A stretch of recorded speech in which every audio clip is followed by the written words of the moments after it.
I did tell you guys, to make the promise, that we do more than just the ground rules today. But I've been struggling because I was thinking like, where are we headed? So what I'd ask you to do, and I hope y'all work with me on this one, is that I'd like to brainstorm a little bit as far as like where I believe two priorities for our negotiation from my point of view, and then of course y'all add to it. But I like to one put everything on the table, and that I want to see where we believe the department should go to be able to face the challenges of the future, right? As opposed to just patching up what we can, kicking can around the road, but what should the department look like, right? And then the second priority is what would be a good career progression for a firefighter for 20 years, for 25 years, 30 years? Because I think that helps our understanding of how to recruit, retain, promote, and have quality of life. So those are my two priorities in this negotiation. And like I said, I wanted to come forth with articles. We had some articles, but I'm thinking if I do this article, then what if we go a different direction? So that's why I asked that we talk about this first, so I can see what your agreements are, or if you have pushback on something, then may I put that aside and go a different path. So if that's okay with you, and it won't take very long. I just wanted to get your input as well. Yeah. Okay, I'm sorry. Joaquin says that I need to introduce everybody. So I'm Zone Nguyen, city attorney, lead negotiator for our side. If I may, I was just introduce everybody on the city side. Starting. My name is Carolina Bergeron. I'm the interim HR director. Francisco Mata, Director of Finance. Joaquin Rodriguez, First Assistant City Attorney. Walter, Assistant City Attorney. Jesus Esparza with the Budget Department. Jonathan Perez, third year trustee. Juan Dominguez, first year trustee. Brandon Manning, parliamentarian. John Eric Flores, second vice president. I'm David Gonzalez, president of the association. Oscar Delgado, Secretary. Jose Alanis, Vice President of the Association. Okay, thank you, everyone. Okay, so if we're good, let's just get on the whiteboard. If you don't mind. He has the nicest handwriting that I've ever seen. So. This is a suite we have.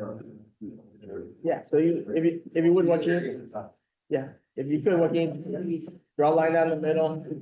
Draw a line down the middle, then the left side would be, department, and the right side would be career. So. All right, that's like what? Department. See, I told you, the camera is pretty, and the right side is career. Career? Yeah, pretty. It's at least legible. Mine would not be legible. Okay. So I would take it that we probably need more staffing on the department side. Yes. Fair enough? Okay, this is a start. If you would just help me out, take a look at this board here.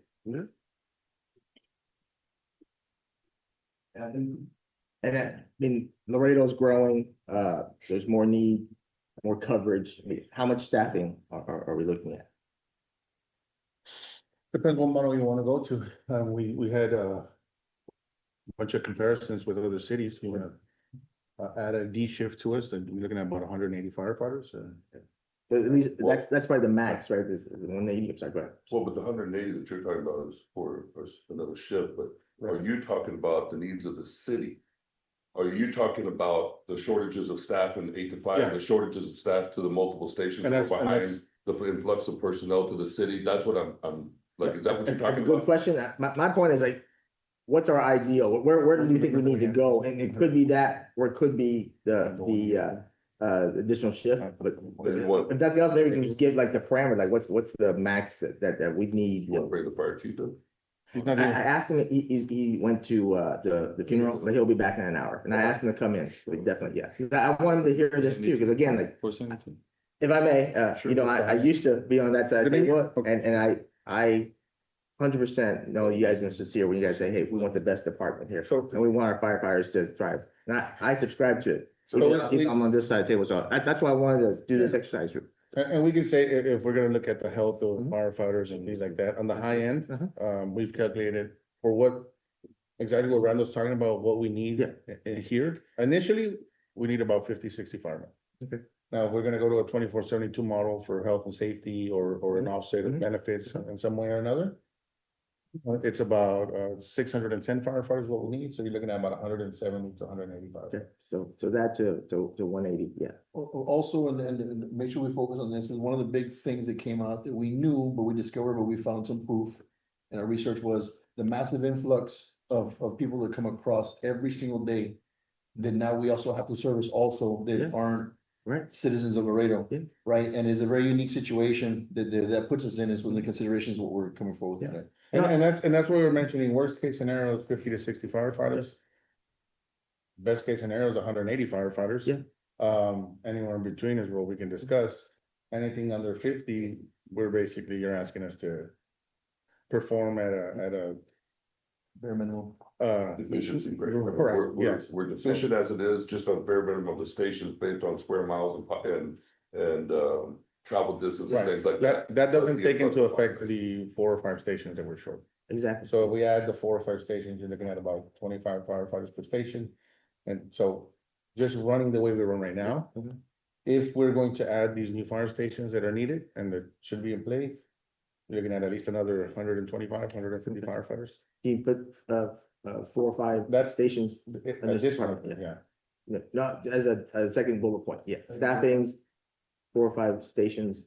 If we're gonna commit Yeah. to building and manning those stations. Yeah, yeah. Yeah. Again, I'd like to understand what we need to do, and then we can see different And options to get there. The good thing is that the 4 or 5 stations, the fire chief has proposed this Yes, every single time. Definitely, So those numbers are there, the city has them. Yeah. And I think they've even been priced out. It's just a matter of priority the city has taken. but we still need to The get. first part of the staffing is we're still short 50, 60 firemen no matter what. Yeah. And so if you even considered one station, it would be the 50 to 60 firefighters plus the 25 needed per station. Mhm. And that's not including the ladder truck that would be, that's just an engine and an ambulance. That's not including supervisors or anything like that. That's just what would be needed just to roll an engine and an ambulance out. So For apparatus, right? we hire 5 per engine because to anticipate vacation, sick and stuff like that. And then 3 per ambulance. Right, for the same reason.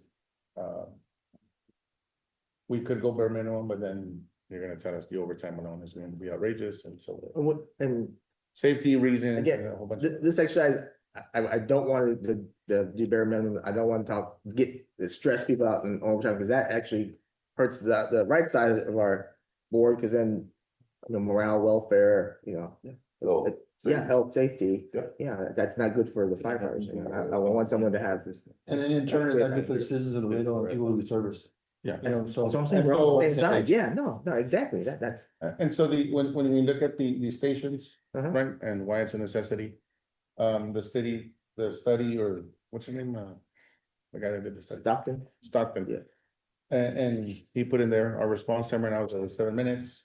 By rule, our department used to run under 5 minutes, is what's basically dictated by the commission Mhm. and by the NFPA standards. So even though we don't follow NFPA, but just our response time alone is not Yeah. where it used to be. so response time. We in used the to be department- around, and that's Yeah. for the public, right? No, but that's a priority, And that's what we want for our department, right? And we do have pockets. I know Yeah. my engine, my station has pockets to where our response time with 0 traffic is 10 minutes. And so. Yeah.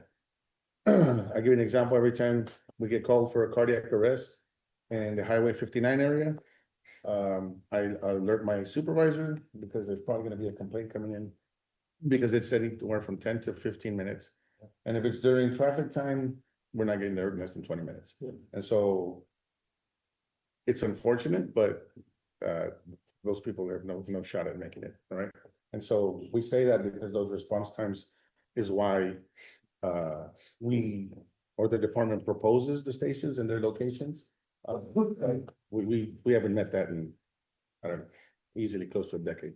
The other thing also this will help accomplish is maintaining our ISO rating. Exactly. Then that's what I'm also, saying, is also a savings pass on the community, Yeah. et cetera, et cetera. So these things we take into consideration. Yeah, you can read my mind, because that's the next bullet point I would want is like the ISO rating, and we want to maintain our ISO rating.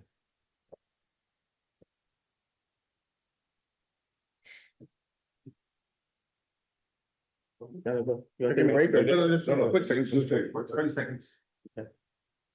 Well, what about the career path while they're gone? Again, we're just brainstorming here. There's no commitment. I just wanted to see what our priorities are so that we can really, work on my side. Well, I know one of the things that we've noticed, and we'll get into more of this later, is that our retention, Yeah. right? So wanting to have a career here Yeah. in this community. Yeah.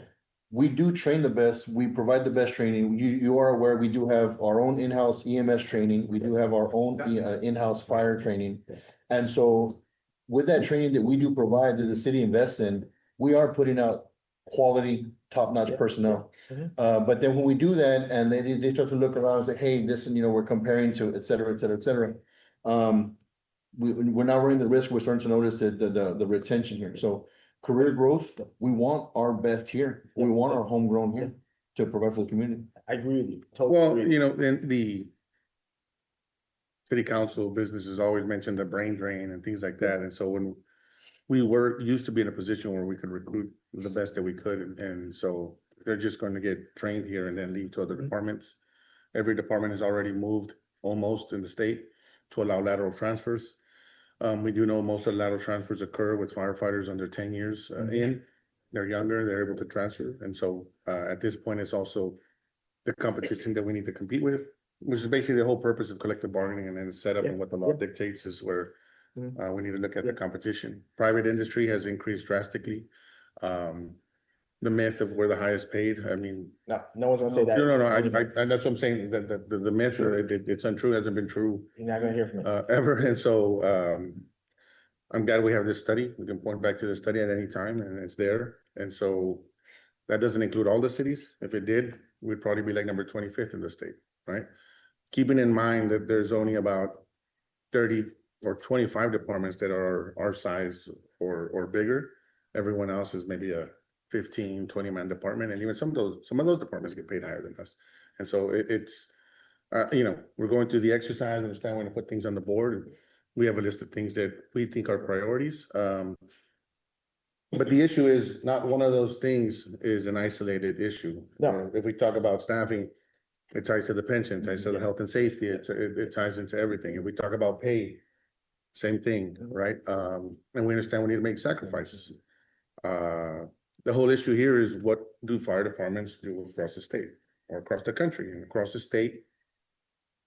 If anything, this study allows to show, just for everyone to see that we're in very few areas are we tops in anything, or even top 5 in anything. So that myth of, well, the Laredo firefighters, well, yes, we do okay, but there is so much room for improvement, and compared to every other city, we don't even compare, right? And so at that, we're looking at these things and what is for the future, but the reality is we've dropped drastically. And so I'm not gonna say that, oh, it's the city's fault, but we've made decisions that the fire department has dropped drastically in its standing as a department.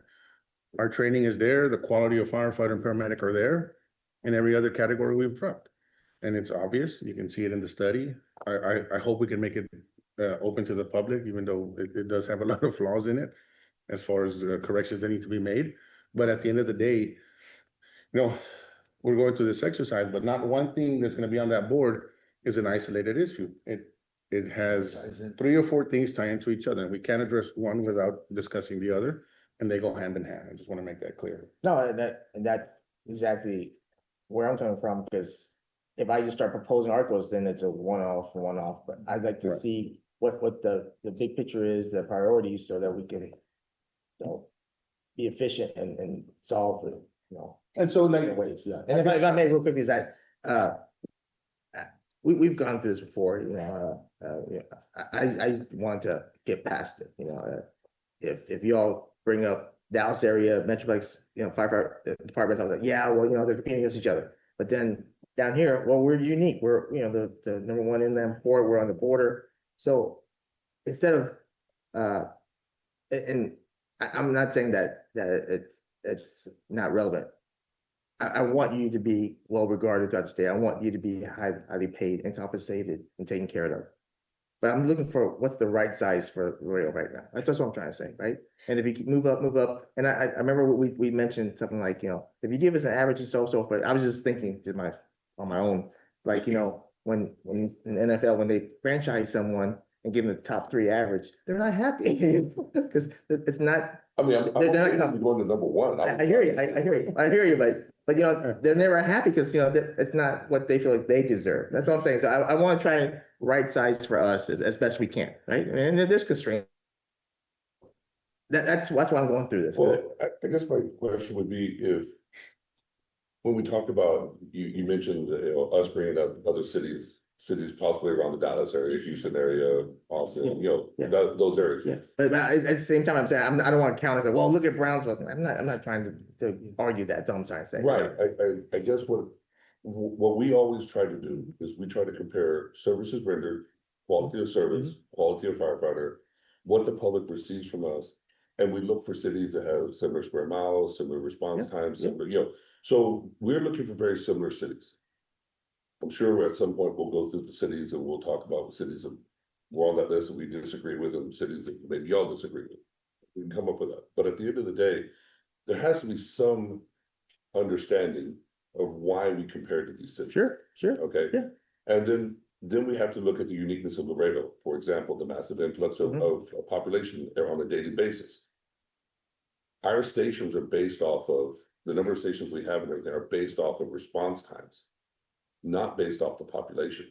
Our massive population influx doesn't even account for all the number of personnel that we're missing. Okay, that's whole nother problem. Our call volume is completely different than most cities because of the massive influx of being the number 1 port, the massive influx of being on the border. So those things, we're not even taking into consideration those things when we're talking about stations that are missing. We're just talking about lack of response times because the stations are so far from the areas that have been developed. So I just want to be clear that to me, whether we compare to Dallas or Dallas area or Houston area or Austin or any other area, what we're trying to compare is apples to apples. Cities that try to produce somewhat similar responses, somewhat similar services rendered. Okay. Benchmarks, best practices, I get it, but unfortunately, it's not always gonna be apples to apples, right? 'Cause these bigger cities, some of them are gonna have a lot bigger budgets, right? It's just, Well, they also So- have bigger expenses that they have Sure. bigger budgets. of course, but, And that's why, I mean, we Okay. talked about being a percentage of the total budget for a reason. but if I may, just Sure. that percentage of it's like 62%, 62.5. It's 67. whatever it may be. Sure. You make 75, whatever it may be. That would be- It handcuffs you, because what if maybe one year you all need to be more, that's all, or the city needs something else. What if It's for the 4 years we flexibility. needed to be that and we still haven't been I there? hear you, but I mean, what do we stand right now? We're 59% of the general fund, I think 62, 62, 62, yeah. right, Yeah. Public safety. and the average of the other cities, what, 66%? 67, 66? So we try to get there, but I just don't know, if I may, I'm just throwing it out there now, because we're just talking, like, I don't know if a set number is gonna solve the problem, that's all. Well, and look, and I agree with that. As The- the opposed only- to, the only thing is that- flexibility, and opposed to saying, hey, let's get you what you need. And that, the point of this exercise, for instance, like, instead of me saying, well, let's talk about the population now, I realize, hey, it's response time. So now we're talking about the right, holding the right Well, conversation. the other point of contention to make I'm is sorry. that, the other point of contention that's make also add into this is that the study also revealed that a lot of our services are occupied with taking care of that influx. Mhm. So the actual citizens themselves that pay for the taxes and Yeah, pay for us, what we do efficiently and adequately are essentially getting shortchanged, right? And we're not gonna shortchange one or the other. We get called in, it does not matter who you are, time, place, whatever, we're gonna respond. Okay, but it is that extension of services that because we're starting out already on this level, we're shortchanging the city of Laredo 100%, period.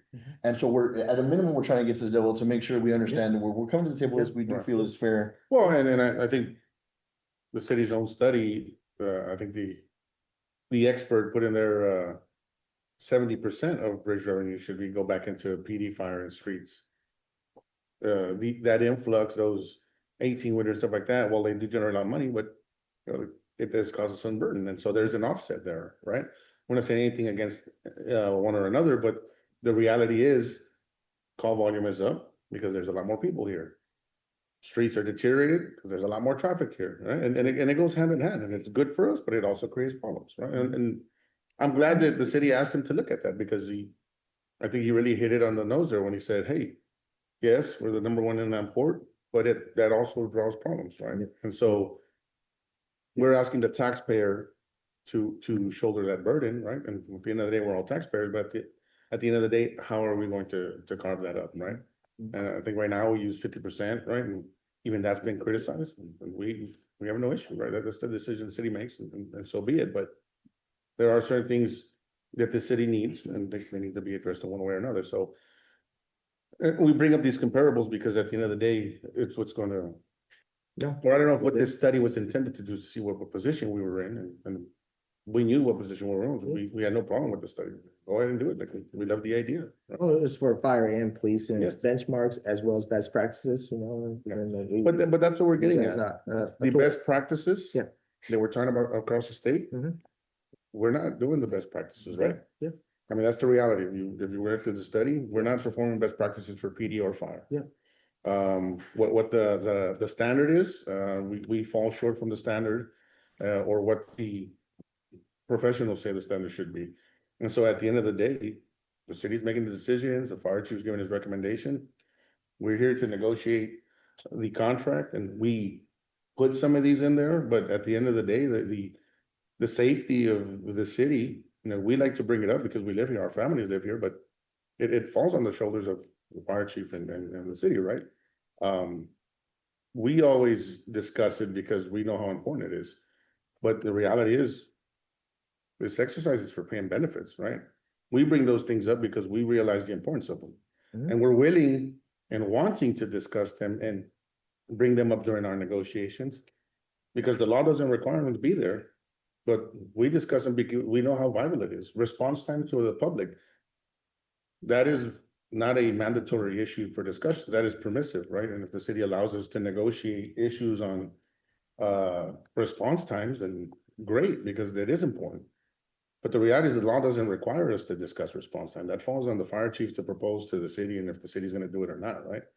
We're just letting you know the blunt of the complaints that we get because our response time has lessened over the time, so. Yeah, no, and I mean, this exercise is not to restrain the negotiations or anything. I'm just trying to see what some priorities are so we can use.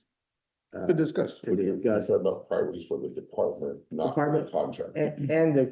and for firefighter career, and then I'd like to see how the contract's been help fix those things or get us But- towards those things. And what Because we talked about it in the past, it was like, hey, Yeah. department, you know, we want the best department, but you know, we're not there. And we want What the I get- career path, and- we're not there. what I wanna clarify is the fact that we have been willing to discuss some of these issues that really are not discussed by other firefighters in other cities as far as what their contract looks like. Because we do care about our city and we care about how our response affects the citizens, because our friends, our family, and the people we know live in this community, right? It's not like we're strangers to the community. And so we are willing to discuss those and even take less in some areas at times so that we can provide for that. Because we know it's important to the community, right? We could easily sit here like, that's not my problem, city's problem, y'all can do that, but we don't do that, and we've never done that.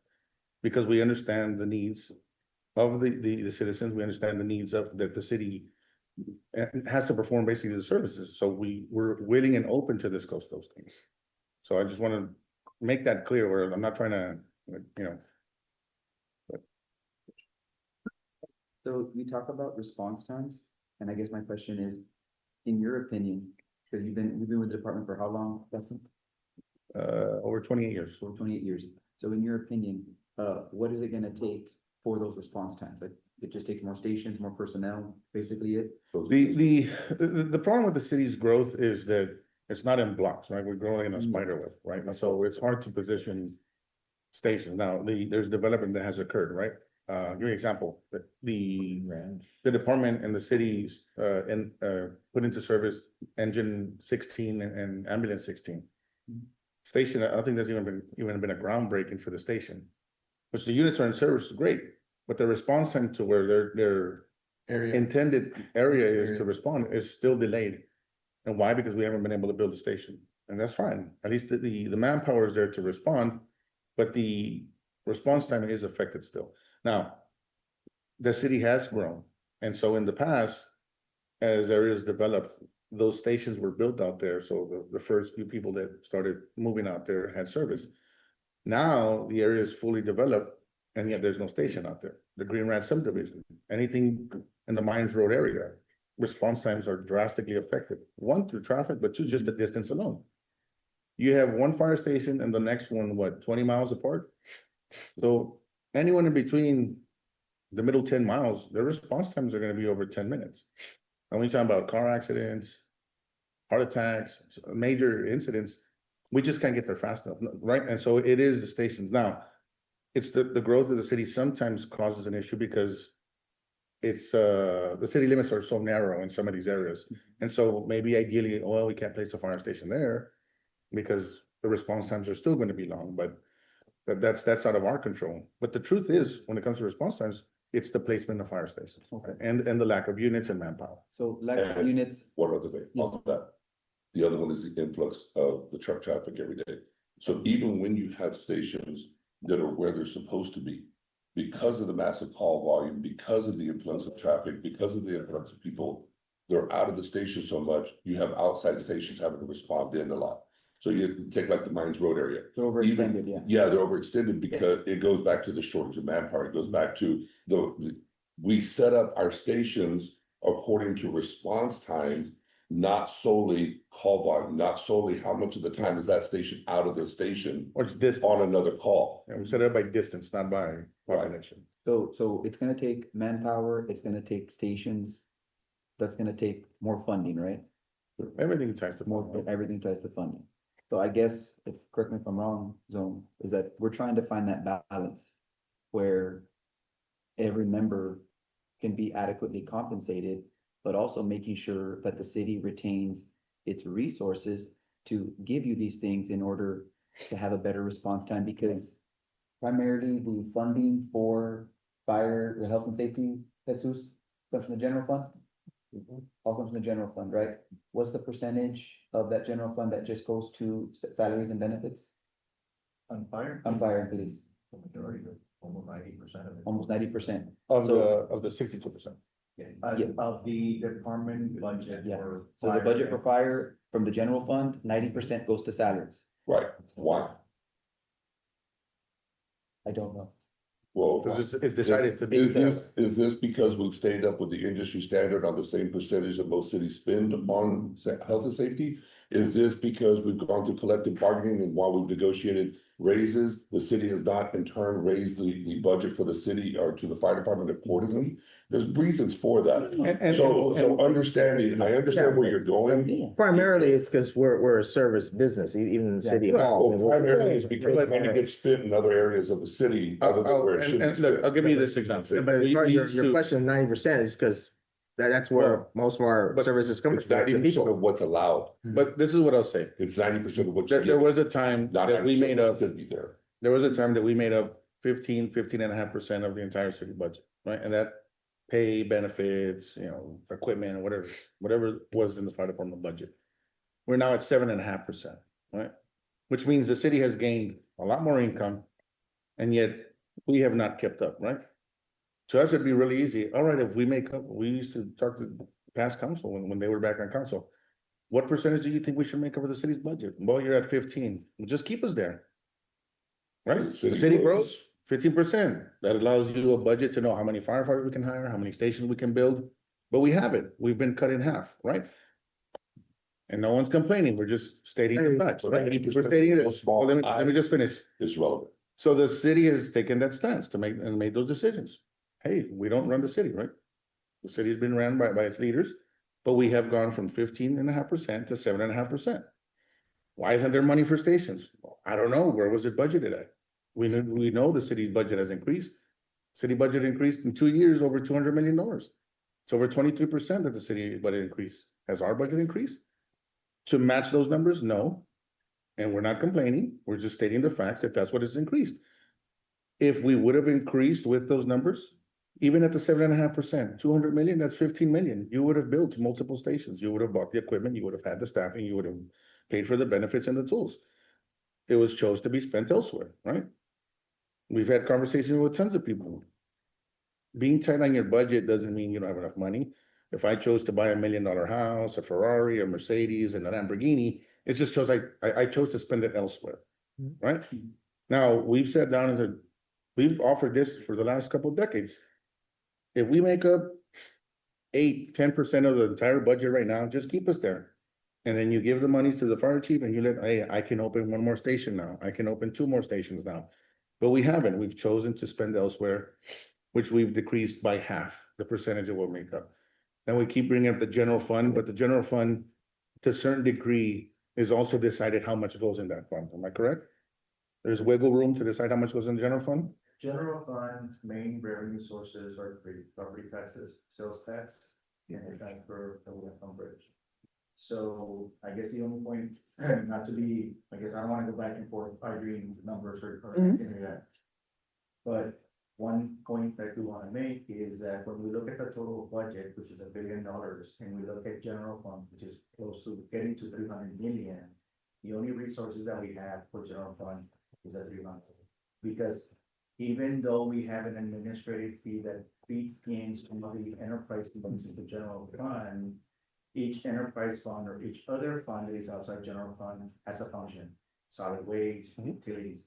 So we can't use all the resources from those departments to funnel in additional money to general fund that would help. I mean, I would love to do that, but they all have a primary function that those other funds do. So at the end of the day, once we have our general fund, which is covering all the core functions of the city, public safety, public works, parks, being the bigger departments, we're constrained to property taxes, sales tax, and the transfer.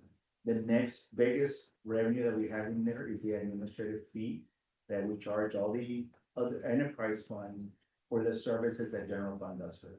So those are the top 4 revenue sources. That's what we have to work with. And so let me ask this.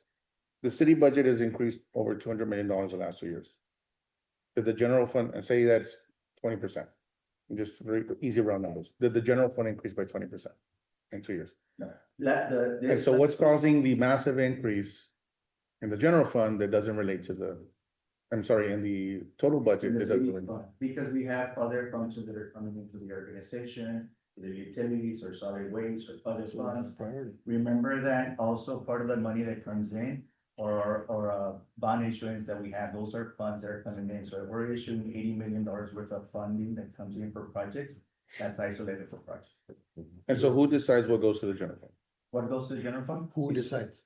Nobody, Or what decides? it's already set up. Property taxes is divided between general fund. Yes, but what governs it? What makes that the rule? What goes to general fund? Yes. It's The city council decide that, No, city charter decide It's that. it's the default, because what you're saying is like, if it's a utilities, it has to be used for that, if it's a bonds, it be used for that, so. Yes, every- and who says Yeah. that's the model? The state says that property, we can charge, the state is the one that allows city municipalities to charge property taxes. We have. And they're the one that caps within this. City government, On property tax. on property tax. I'm talking about the general fund. That is general fund. No, you're talking about the total.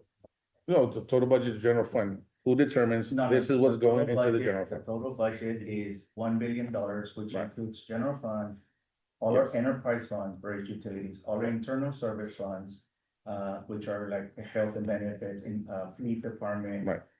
All of those, plus all our special revenue funds, which are the parking meters, we had, hazmat. No, I understand. And what I'm saying though is when it comes to the general fund, you're saying this is what we use.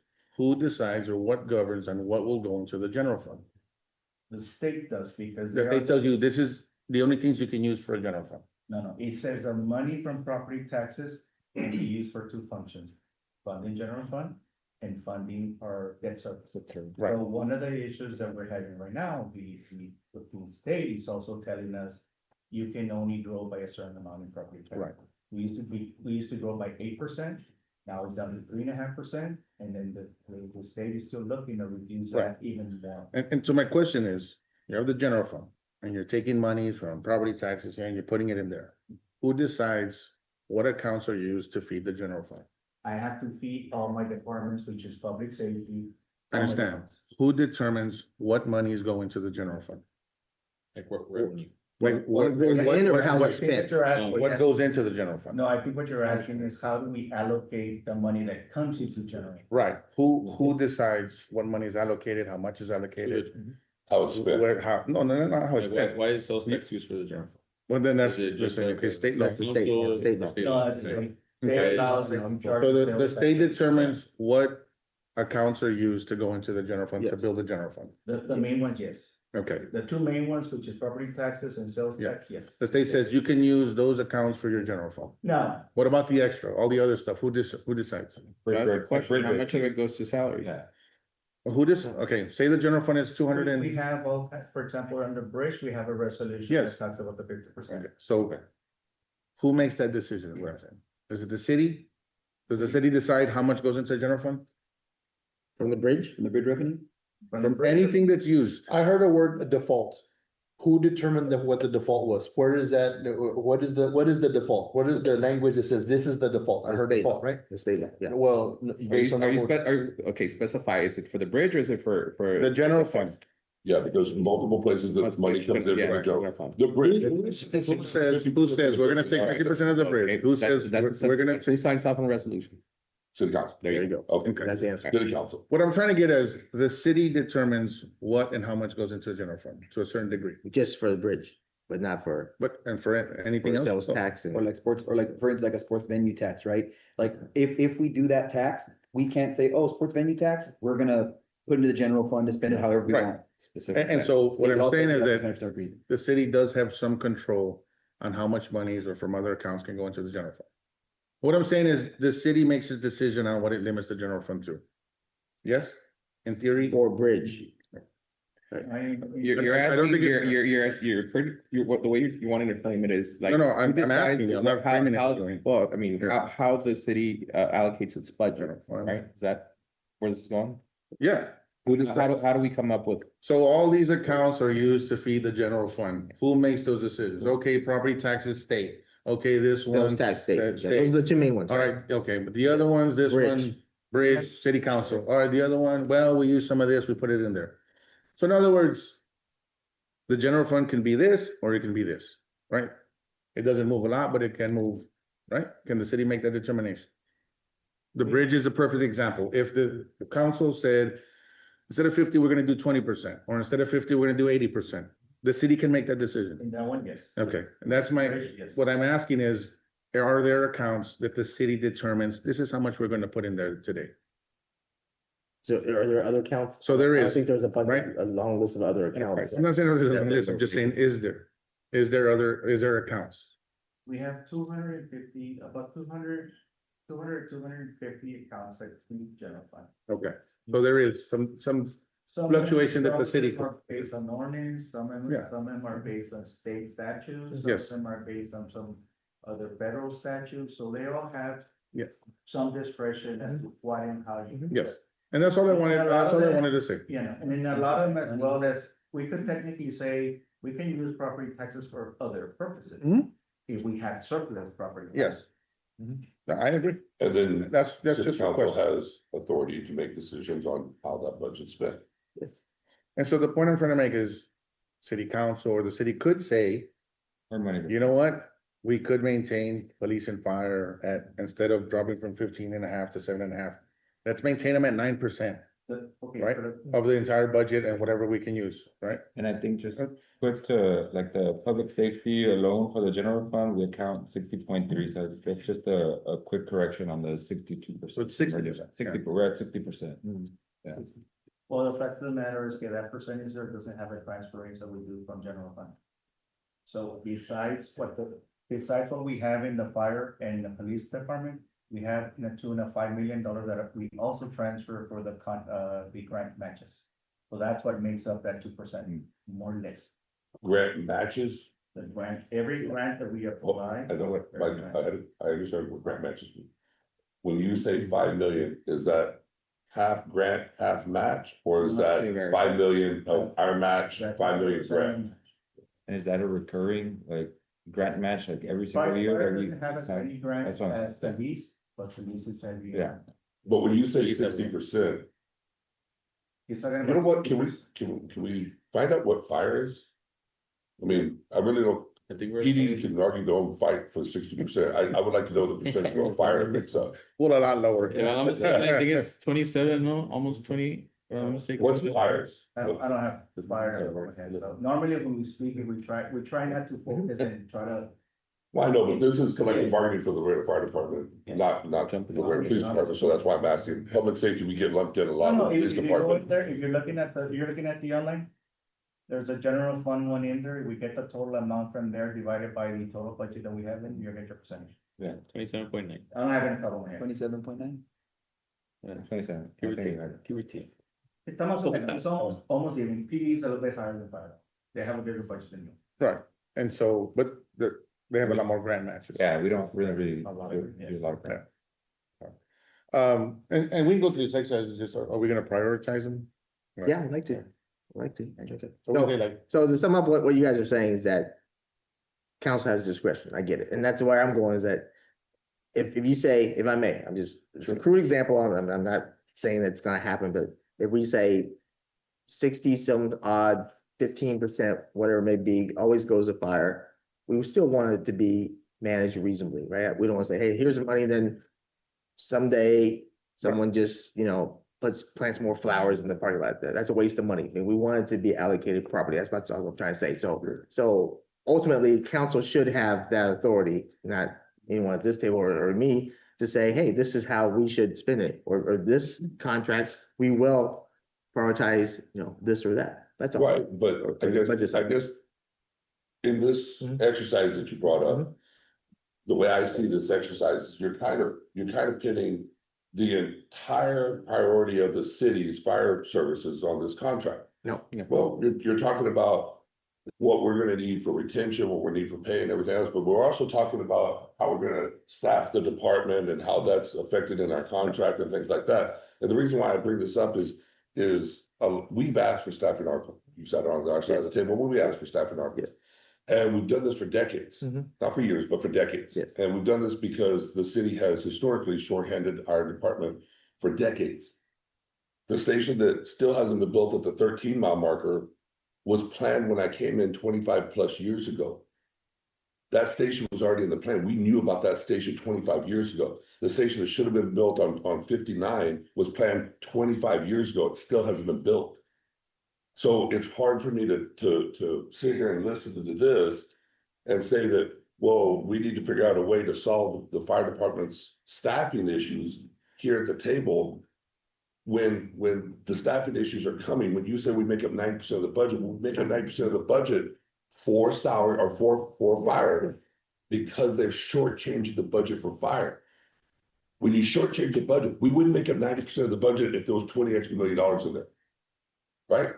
Ours is set by contract, that doesn't change. What changes is the allocated money to that budget. Okay. So when you indicate 90%, it makes it sound like we're an exuberant amount of the budget is No, made up of. That's not what I meant. I'm saying 90% is pretty much the rough amount throughout the city because we're a service industry. Like it's 90% of legal department, because you can buy a bunch of more copiers and change the percentage, but it's a waste of money for us.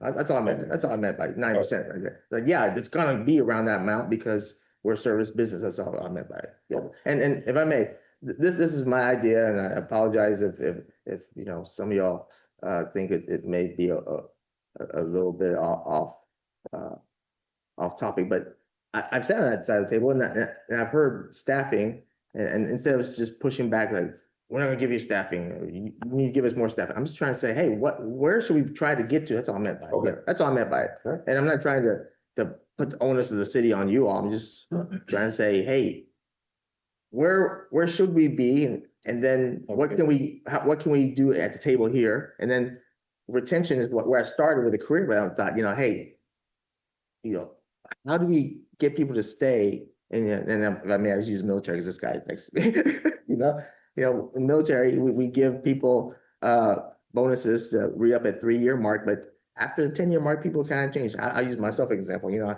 I had this one really good exercise for the Air Force, middle of the war. And at the end of that exercise, the Air Force general says, "We like you so much, Zone. Say the word, I'll branch transfer you from Army to the Air Force." And I still regret not doing today. Shush, but I didn't do it because I thought, I'm at the 11-year mark. I don't want to start learning wings and squadrons as opposed to my brigades and divisions. So you don't need to worry about retention on me. And that's where I would like to go with y'all. Is the driver market so I mean, no offense, man, but I don't think you're gonna leave just because I don't give you an extra $1. That's all, right? But we do have retention issues with other guys. So I'm just making a great example. I'm sorry. So that's where I'm gonna lead to, but I'm thinking, well, what's the whole career path, for a 20-year, 25, 30 years, so people can be proud and it's not a bad thing, but Frank has mentioned like esprit de corps. I said, well, it comes from culture. You can't just put it on the firefighter and say, hey, you need to have more esprit de corps. Well, we need to build that in their career so they can feel good about themselves. And that's where I was going, and it's all on me.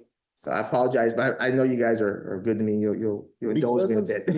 Because of some of the unique scenario situations that Yeah. Laredo presents. Yeah.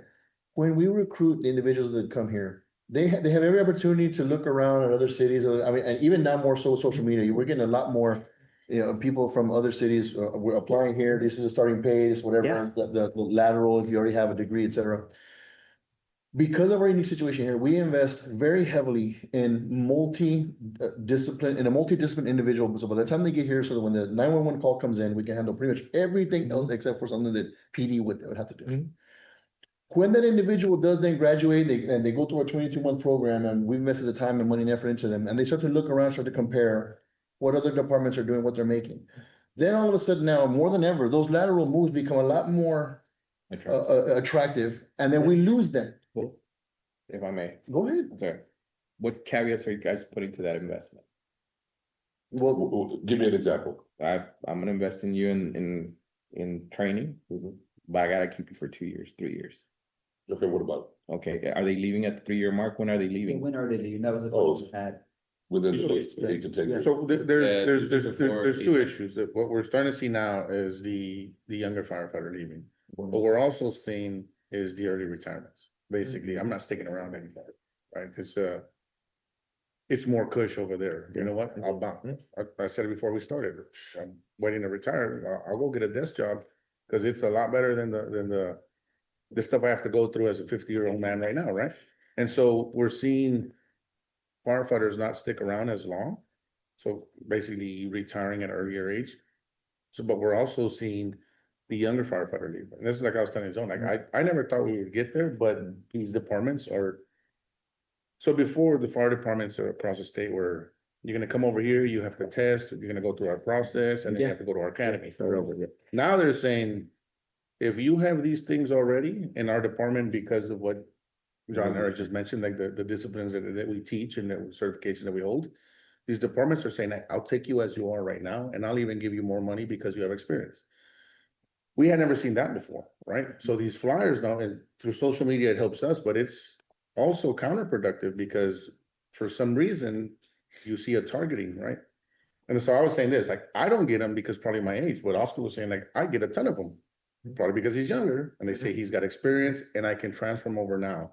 And so these lateral transfers are what are allowing our younger firefighters to, and here's the catch of it is that they're able to say, some of them are undecided on which department they're going to go to. They actually have ability to almost negotiate with these cities and say, well, I'll go, but how about you give me this and how about you give me that? So some of them are, as we've gone through the list, are undecided on where they're going to go. That's what really opened my eyes. Like, you're telling me there's that many offers? Like, wow, like we're gonna have to address something for our younger firefighters, whether it's like to keep retention. And I guess that's where I was going. It's return on your investment. 8 Right. years when you normally have someone move, it's because it's a life change, if you will. It's not necessarily because, oh, more money, it's just, they're ready for something else. Right. This is a young man's game. Yes, Would we agree? yes.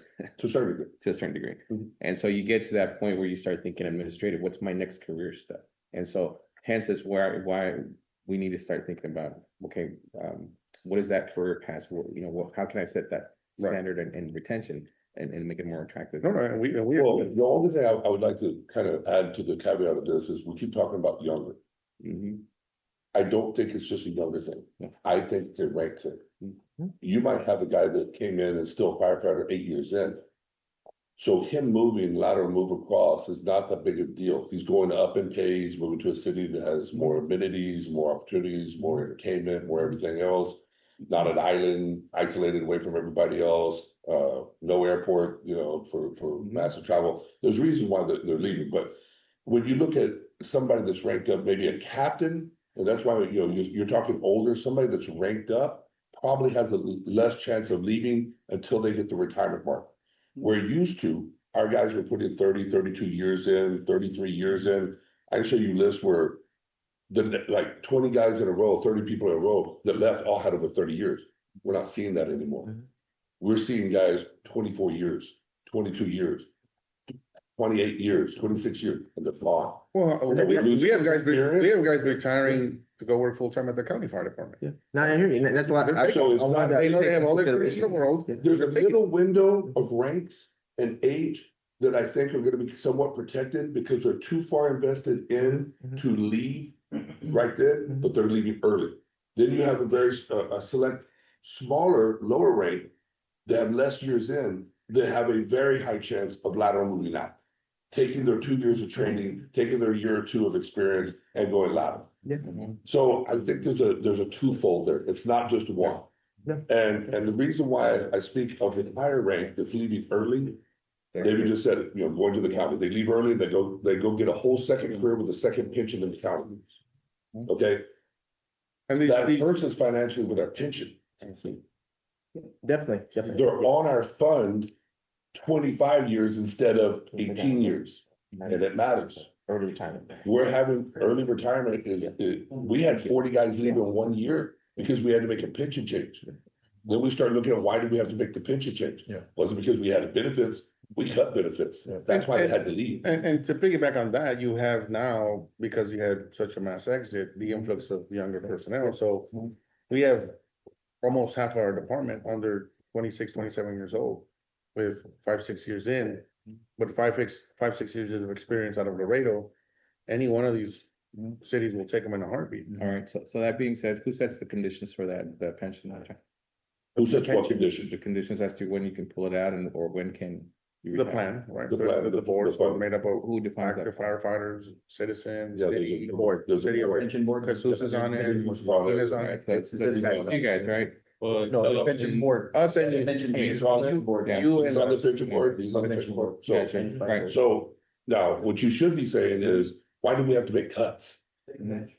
Because we had to make cuts chopper. because of shortages. Yeah, throughout but I'm saying these are conversations to consider as you sit down at the table. Oh, and we and- have. And negotiate. We have, but there's certain But things we that we negotiate can't what? compensate for. Right, we've What we were negotiated. just talking about, when you can retire and. at Yeah, what well, point we've and all that. negotiated that every contract, Mhm. right? And then we've gone back to our board. And our board has made cuts. So that we can comply, and that means everyone, like, the city has Right. their stakeholders on that board. Firefighters have their stakeholders, the public, and so that those decisions have been made. This is why these cuts have happened. So we had to make cuts to maintain the fund because of shortages to the fund. Then in turn made 40 guys leave 1 year and 20 plus leave the next year. That's 60 guys that get our dependent insurance coverage in a 2-year period. Without funding, put money in, yeah. That's 60 guys that get our pension fund that were unexpected. And we've tried to negotiate Those this were, in the those were past. not because we wanted to cut our fund. Right. That's because shortages from the city to our fund. Well, and I'll That's tell you, because the city doesn't backfill whatever, we lose 30 or 40 guys, they don't backfill for 2 years. the city says we're gonna not hire firefighters Mhm. so that we can balance the budget. And we've proposed in the past, that's fine, but you're shorting our fund in the millions. We've tried to negotiate. How about you put in firefighter costs $100,000? It's easy math. We're gonna save some money. Okay, we're not gonna hire 40, 50 firefighters. Mhm. All we've asked is like, we get it, you're gonna have to cut somewhere. But at least put their contributions into the pension fund, because ultimately it affects the city as well. Instead of $100,000 savings, why don't you just take a $70,000 savings for the year? Or put that money into the fund? City consistently has said no. We've offered room to give, we've offered solutions. It's just not enough, or I don't know what the city's stance has been or why, but we've offered. Okay, don't try to save the 100, save 70,000. You do 40, 50 firefighters anymore, or the rest of us are gonna have to shoulder the weight, but at least you're getting a savings. It's 70% or 70,000. No, we think we're just gonna do the 100. Like, okay, but you're causing shortages everywhere. The state pension board's gonna be on our back. Your rating is gonna be affected. You're basically shooting yourself in the foot as a city when we do this, but okay, at least we get to balance the And budget. unlike y'all's fund, when y'all come up short, state sends y'all a bill and y'all write a check. With our fund, when we come up short, our only option is to cut benefits. Yep. And I hear you, and my point is, let's put it on the table and let's really address it this time, as opposed to saying, hey, you know, why they did it before? I have the answer for you, ready? Oh, I know too. Because they can. Bang. Vendetta. Bang. No, I'm like, because they can. I'll go a whole nother route. Because they can, but maybe it's on the table and maybe we can work this out. And then I'm just, again, I'm just talking to you, okay? For instance, what I'm trying to say is that it's just hard to compete just on dollars. Just maybe someone else can always give $1 more, right? So I'm saying if now that you're telling me that there's a concern about early retirements, then maybe instead of the dollar, if we don't have dollars, maybe we can provide different types of assignments that will give them more quality of life, and they're not, you know, Well, and maybe they'll say, okay, you know what, that's worth me staying an extra 5 years or something. And That's all. we've Just things we discussed those. I know you have, Right, yeah. and that's where I tell you, Yeah. the 8 to 5 slots, right? Yeah. Currently, the city has not allowed us to put into the contract or grow those FTE slots, so what happens is the fire chief takes them from the line. Which we've discussed at length, which we call shortages, which causes overtime. But if we just lock those in, those 50, 60 are including the 40, 45 firefighters that the fire chief has 8 to 5 because they're needed, right? He's identified a need for it. He's passed it run it by council. Everyone has vetted it. They're needed. But we didn't backfill them for those people on the line, right? So then that causes overtime. One of the, and to kind of ride the coattails on that is, we are our own educational institution here, the Laredo Fire Department, and we take a lot of pride in that. I myself am a former instructor. Well, I mean, I hold a current instructor certificate on both sides of suppression and EMS. I love it, and I love that I'm able to provide these services for my department to some of the guys that are on the line right now. But that requires a staff, okay, that is unique, and it's one of the things I talk about being unique here in Laredo, right? We're not tied into a major university because of where we're at. And we've established a high passing rate on the National Registry EMT. Our firefighters are sometimes 3 times trained more on their certification through this, what's required by the state, but simply because of the environment that we're in. So even just that, I'll just use that as an example. The staffing for that, to maintain that, right? That's dedicating some of our guys up there to go full-time to become instructors and educators, et cetera, to provide that product that he has to pull from the line of they could be providing services on the ambulance or fighting fires. That's one of the things I want to also bring up also has been a major thing for our institution here to maintain the integrity of what we provide. The arson division, the city has grown, right? Our contract says nine individuals should be there. Fire chief or in past chiefs have seen the need to grow that number of investigators and inspectors, right? That's never been wanted to address in the contract. The city has not included them as FTEs. So the fire chief does temporary moves from the line to beef up arson. Why? Because the city's growing. The same 4 or 5 guys cannot cover every business, right? Right, so the building is another one, right? We've had 2 firefighters there that have to handle the fire side. City has not approved those FTEs. They're pulled from the line, causes overtime, and we're shortchanging the services and responses to the city. Now, we could say, well, that's not our concern, you know, the contracts here and the law basically spells out pay and benefits, but at the end of the day, that's what it is. Chief's supposed to provide those. I just want to check to see what time we should take it.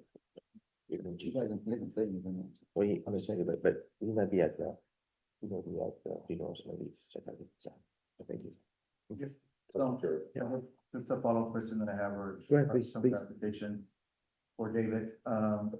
When you were talking about, you captured my attention when you mentioned, when you're talking about the total budget, and you mentioned that we went from a percentage in public safety to a lower percentage. Mhm. Well, On the general fund, on general fund or? and but also the makeup of the entire budget. Right, in the consolidated budget. Public safety has not, in the consolidated, public safety has not seen a decrease in percentage. In how long? Hold on, no, wait. I understand public safety, we're talking about fire. So now well, let me just clarify, because I think I was a little confused, and I don't know anybody here or anybody watching us is hearing that. Okay.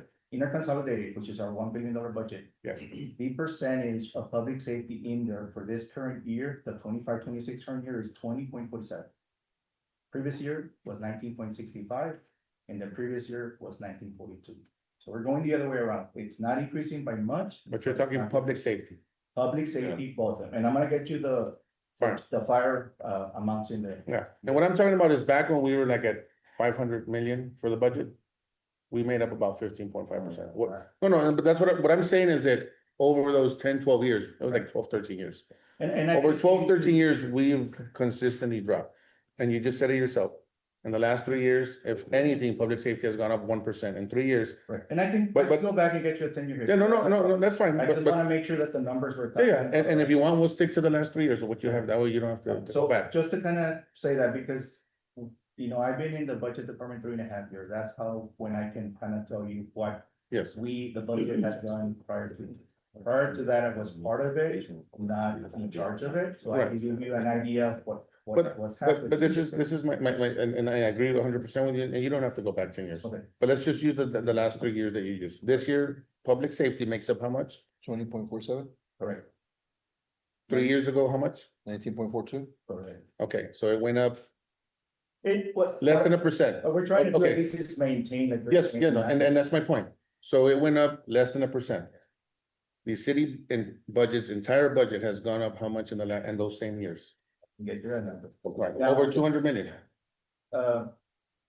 Consolidated. I understand. Yeah. It went up. My point is the city budget did not only go up 0.8%. Correct. It went up way more. Right. But public safety I only have went up. history or remake on that one, I can. Yeah, share it but, with and you. that's what the point I'm trying to make is the city is bringing in more money. But public safety is not keeping track with that growth. For whatever reason, right? But it's the reality. You just gave me the numbers, right? Even if the city budget increased 10% in the last 3 years, which is not the case, public safety only increased less than 1%. This Right? is in the consolidated, don't mix general fund with the Yeah. consolidated. Yes, and that's what I'm talking about. So I'm talking about the consolidated budget. and I wanted to clarify, let me clarify that, the other Yeah, one, the other one I wanna clarify, and just so everybody is. On the percentage that we have right now in page 74 of the adopted book, which is online, it says 62% public safety. That's outside the additional transfer that I mentioned that we transfer with grants. So we are at 62, and I don't know what you were looking at, did you say it was 61 or 60? Yeah, it's a. 60.3. Yeah, Yeah, page 74 of the adopted book, which is public, has 60% in that chart. Now, what I'm gonna get, I'm gonna get you the The fire. percentages as to fire of what it makes up of the $287 million general fund budget. Our budget's 80 million, 80.3, so. So just divide 80 million. 8.3, 287, that is. Just 20, of the general fund is 27.93, and then the Got it. overall consolidated budget, 7.95. I would agree We're with gonna take a break right now. We're gonna take a break. that. I was checking on lunch or something, but yeah, I think we're there. So again, I appreciate it. I think if anything, I'd add in career, like, professional development. I would think that'd be something that would be good for a career, and also just that quality of life. If we can do something like that, maybe that could help, with getting people. And I made, my takeaway from this is, I think staffing is important to you all, stations, important to the city. What you mentioned that maybe in the past, it hasn't been done, maybe it's something that needs to be addressed. So I get it. Now, I appreciate this time. I wasn't expecting to go this long, but I appreciate you guys indulging me on this. No, and anytime we can have a conversation, we're more than open to having a conversation. I appreciate it. Yeah, I would- let's take a break and then let's check on lunch, and then we'll be back. Legal change. Chiefs. Legal change. Chief says something.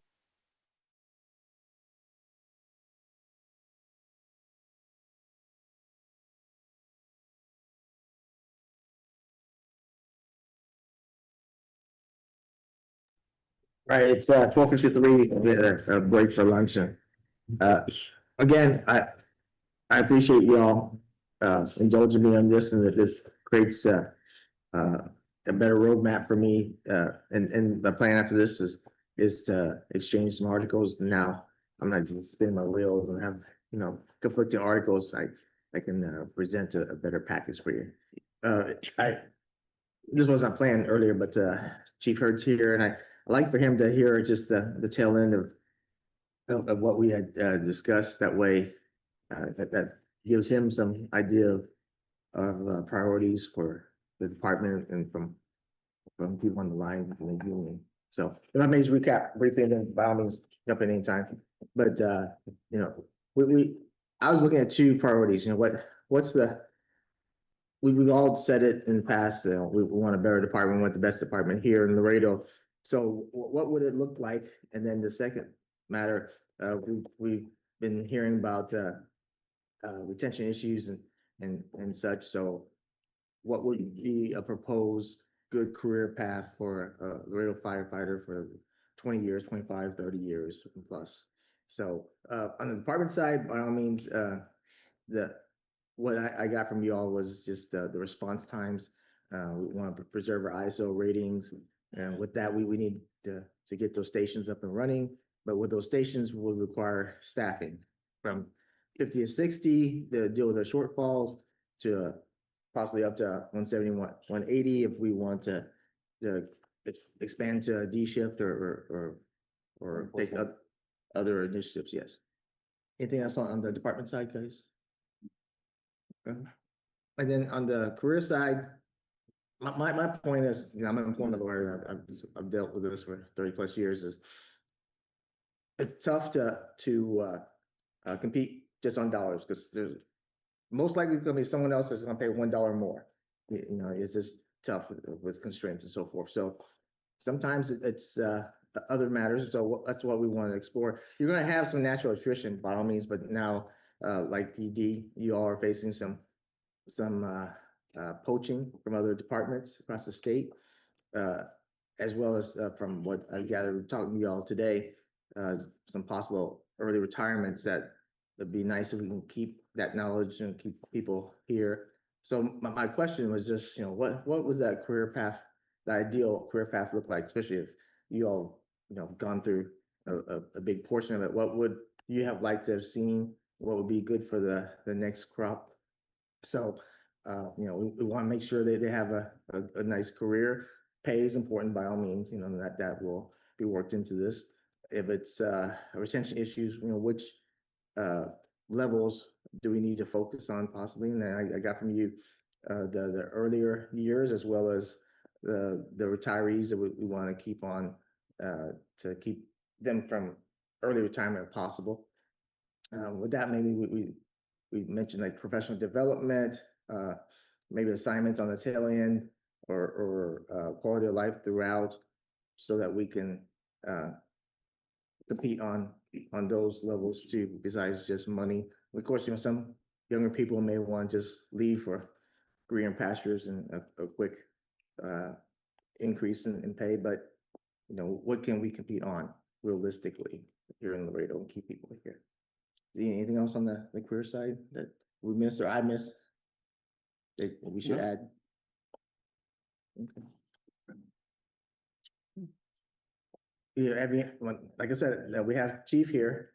Is there anything else you want to mention on either one of those so that he can hear directly from you all?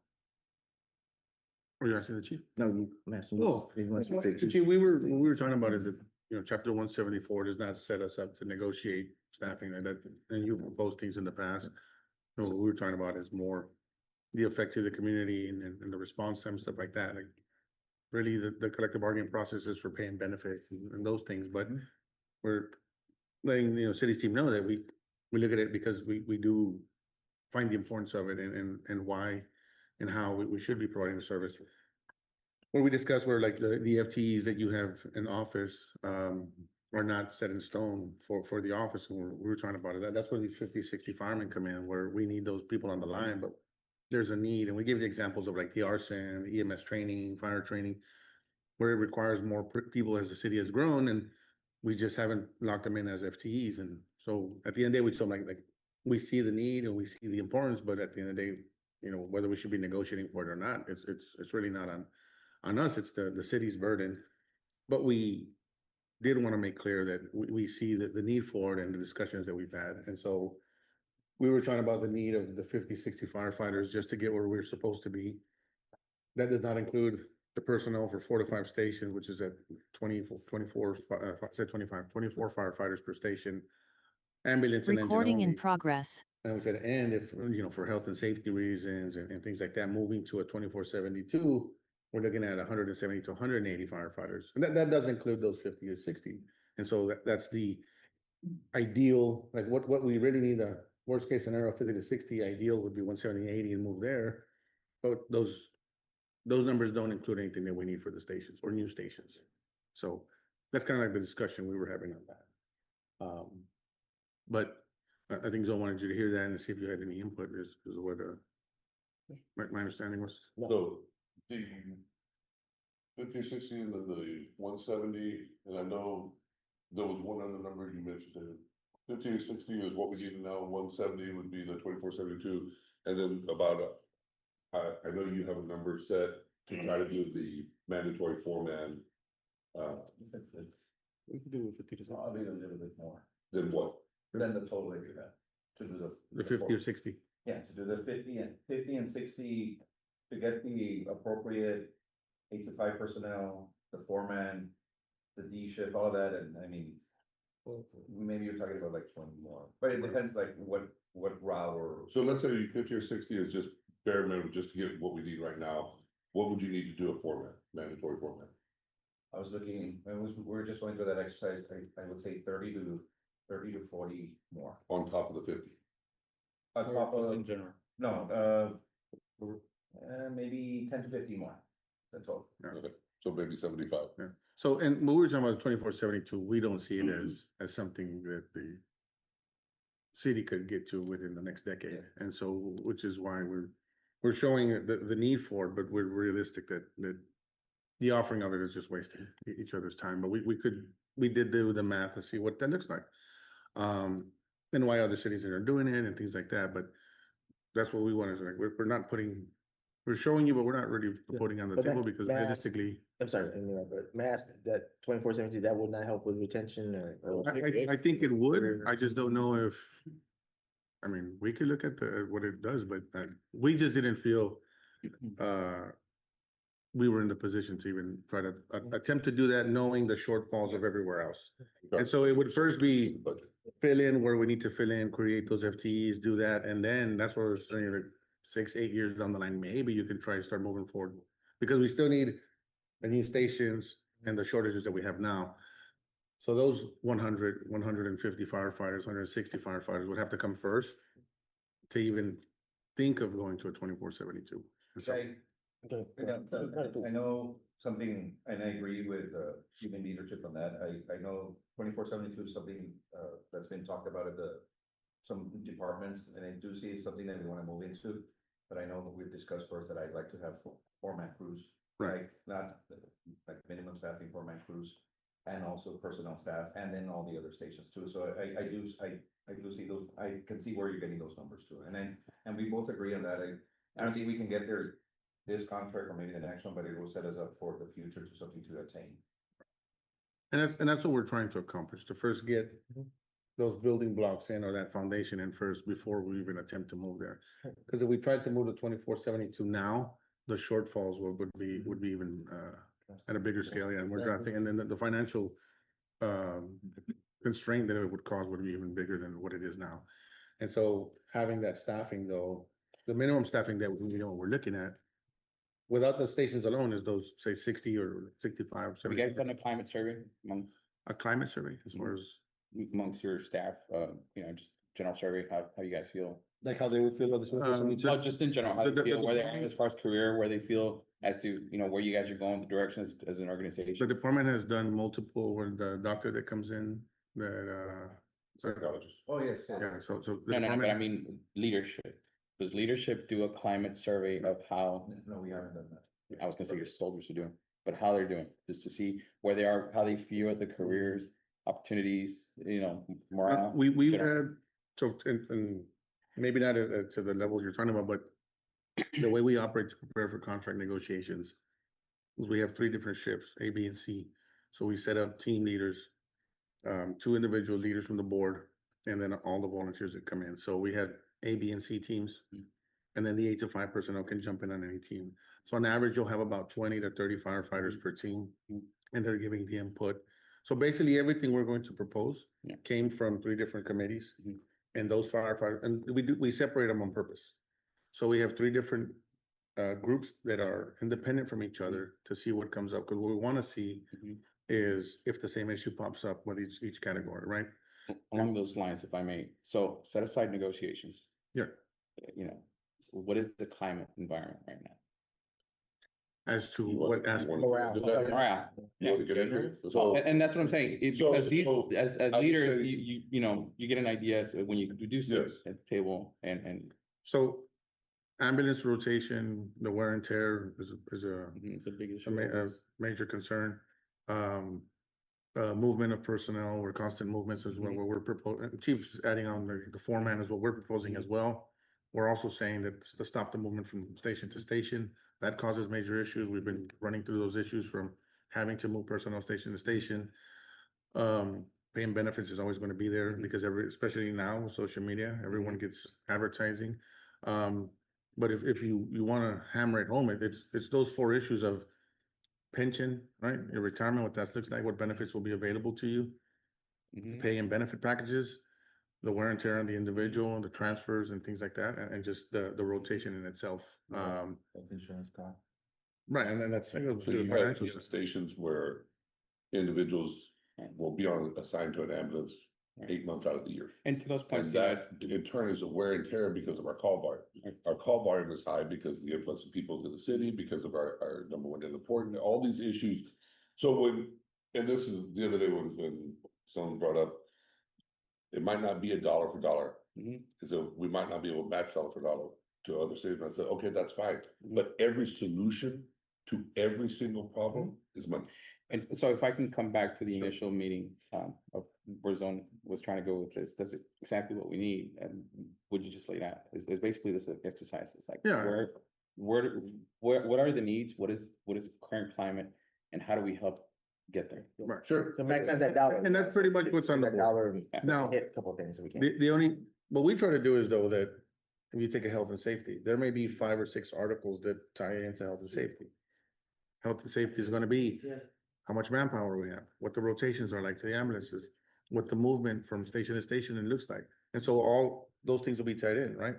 Health and safety also be the financial side that's needed for equipment, for tools. We have an article that talks about our extractors and things like that, and what the monies that are needed for it. But all of it is tied to the health and safety of the firefighter, right? All of it ties to the potential for cancer and stuff like that. So we can do these umbrella terms, but there's specifics that will be proposed on that, but they're pretty much up there, right? And it falls under those things. Mhm. Pension, health and safety, pay and benefits, and basically the staffing and what that looks like as far as the call volume the firefighter goes through, right? The upward movement, most people are trying to promote to get off the ambulance, right? And we've had the discussion, and it's what I was mentioning to you on as far as if we created something to where we don't make everyone paramedics, it would only drastically increase the burden on the people that are medics, which most likely would bail out quicker, right? It's like, hell with this, I can go somewhere else, right? Mhm. A lot of departments in this state are all only firefighter based. This is why when we're talking about to compare pay, it's not apples to apples. Mhm. You'll see that in comparisons, most of those firefighters and their pay even being higher than us, they're not even paramedics. We do it both. We do have more certification than they do. But at the end of the day, we're not going to be able to match their their pay. And that's just the reality. And I told Zone, we told the city manager. Even if we wanted to propose to be in the top 2 or 3 departments in this thing, it'd be a ridiculous number. It'd be a 60% pay increase over the next 3 years. Just to match them today, not their raises coming in the future, which some of them are set up for 5 and 6s already. So we're realistic and we have a proposal and it's not anything close to get us there. But at the end of the day, we understand the process, we understand what we're going through. And we have gone through those exercises. The reason you're like, well, not for the contract.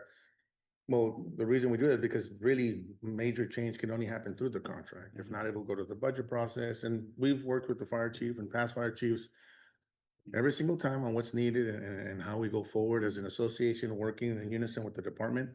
And at the end of the day, the budget process has not been able to resolve these issues. So through the contract, we put some of these issues and some of those burdens on the contract because it is the only other place that we could have or have the avenue to basically So you have guys a have discussion. had dialogue amongst each other, I'm sorry, I'm not saying. I know. At entertaining the different corps, meaning just having 2 corps, meaning ambulances, paramedics and firefighters? Separated? Mhm.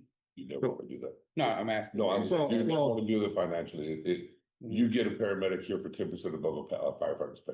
Mhm. So we'll give If you you actually the, had to pay a separate medic, you're doubling your budget. so the example would be Austin Fire, 4 firefighters per engine. Only for the fire truck. Now, that ambulance, that individual cost you easy math, $150,000 to ride the ambulance only. You can't use them here and you can't use these guys there. In our department, everyone's the same and hey, wherever we need you, we're gonna throw you there, right? So they'll have their entire rotation and manpower for their ambulances on top of the entire rotation and manpower for the fire trucks. And their fire trucks roll with mandatory 4, things like that. They have 5, 6 firefighters per engine. We take those 4, 5 and make them do both.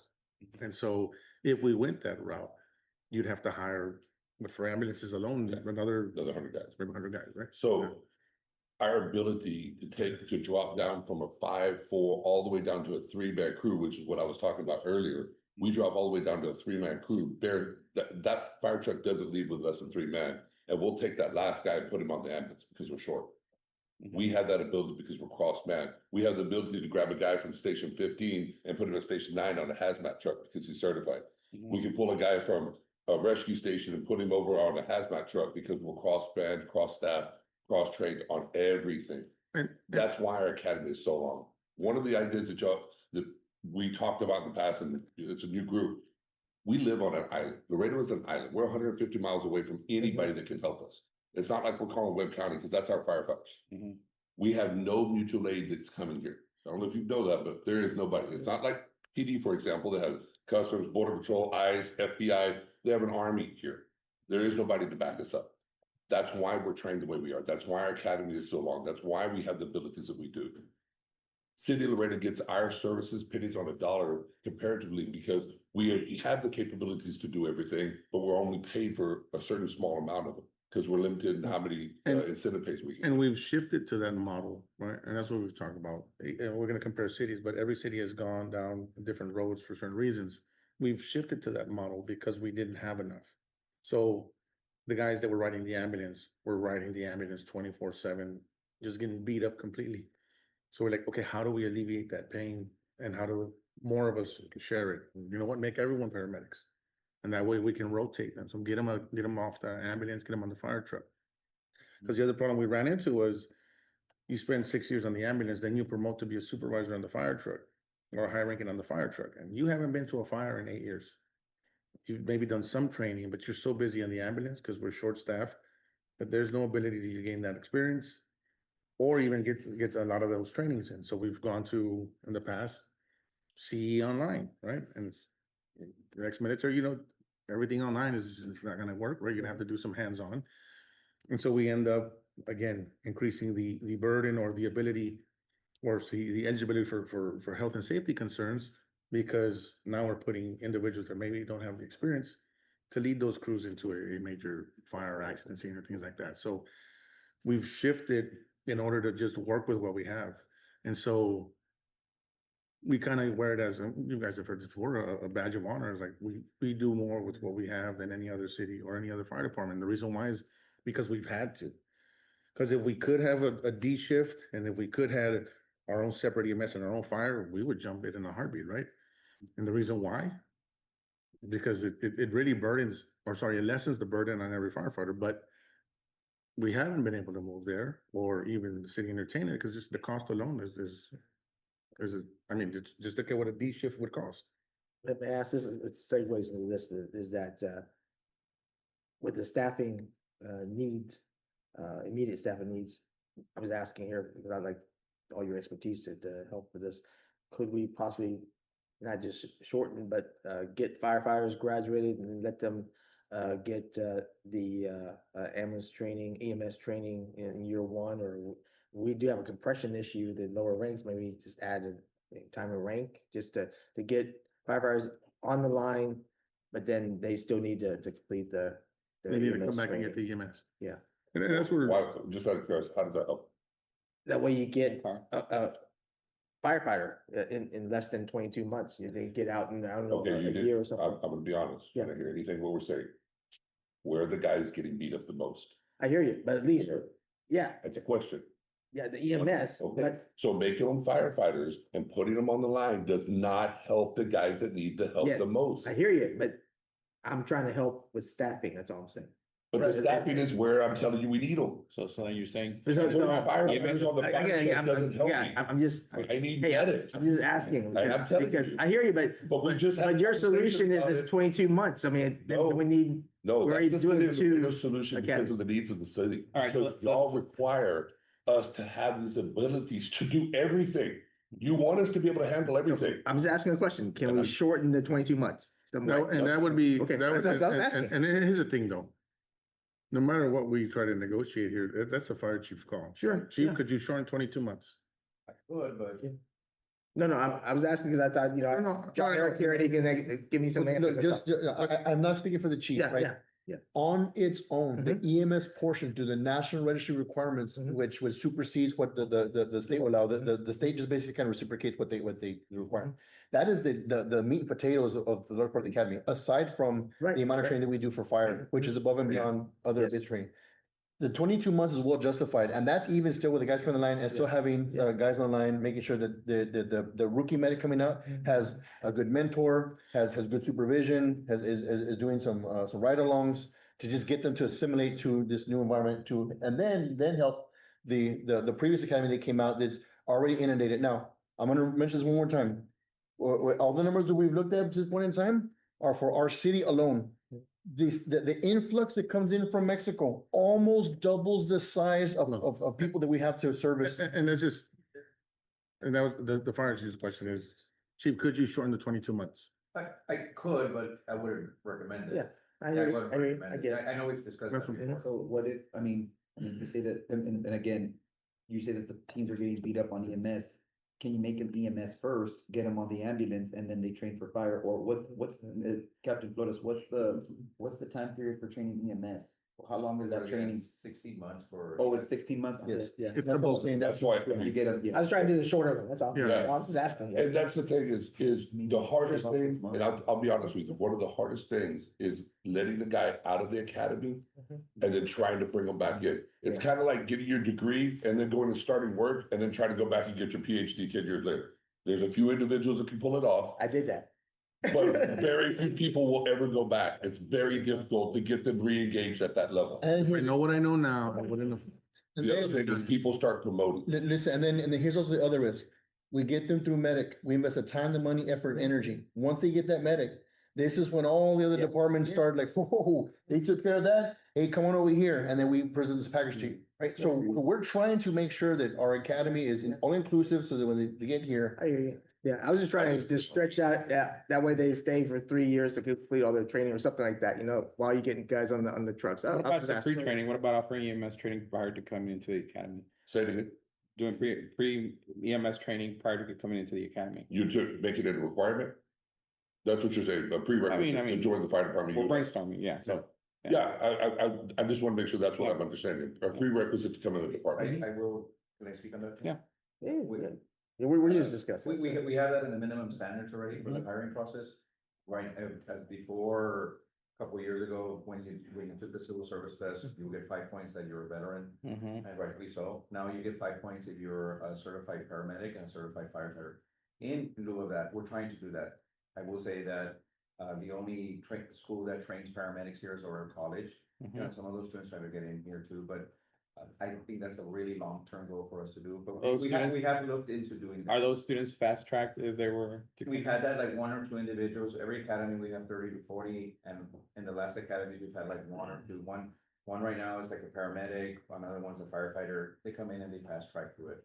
Is it big enough to make a significant impact right now? It's not. And if I piggyback, Chief, on that, and the reasoning is, you still have to compete with all your peers for the entrance exam. So you may have 100 medics that are already medics test, but they don't score in the top 500, then they might not make the cut. And so I know they're offering 5 points, but sometimes 5 points might not be enough to go down there and capture that individual to bring them up, right? Because we have to do it fair across the board and they have to comply with civil service rule, but it is something in that, and I know we've had guys do it. I mean, or firefighters coming in, stuff like that. It's just, like the chief said, nothing that's going to create 30, 40 individuals at once coming in.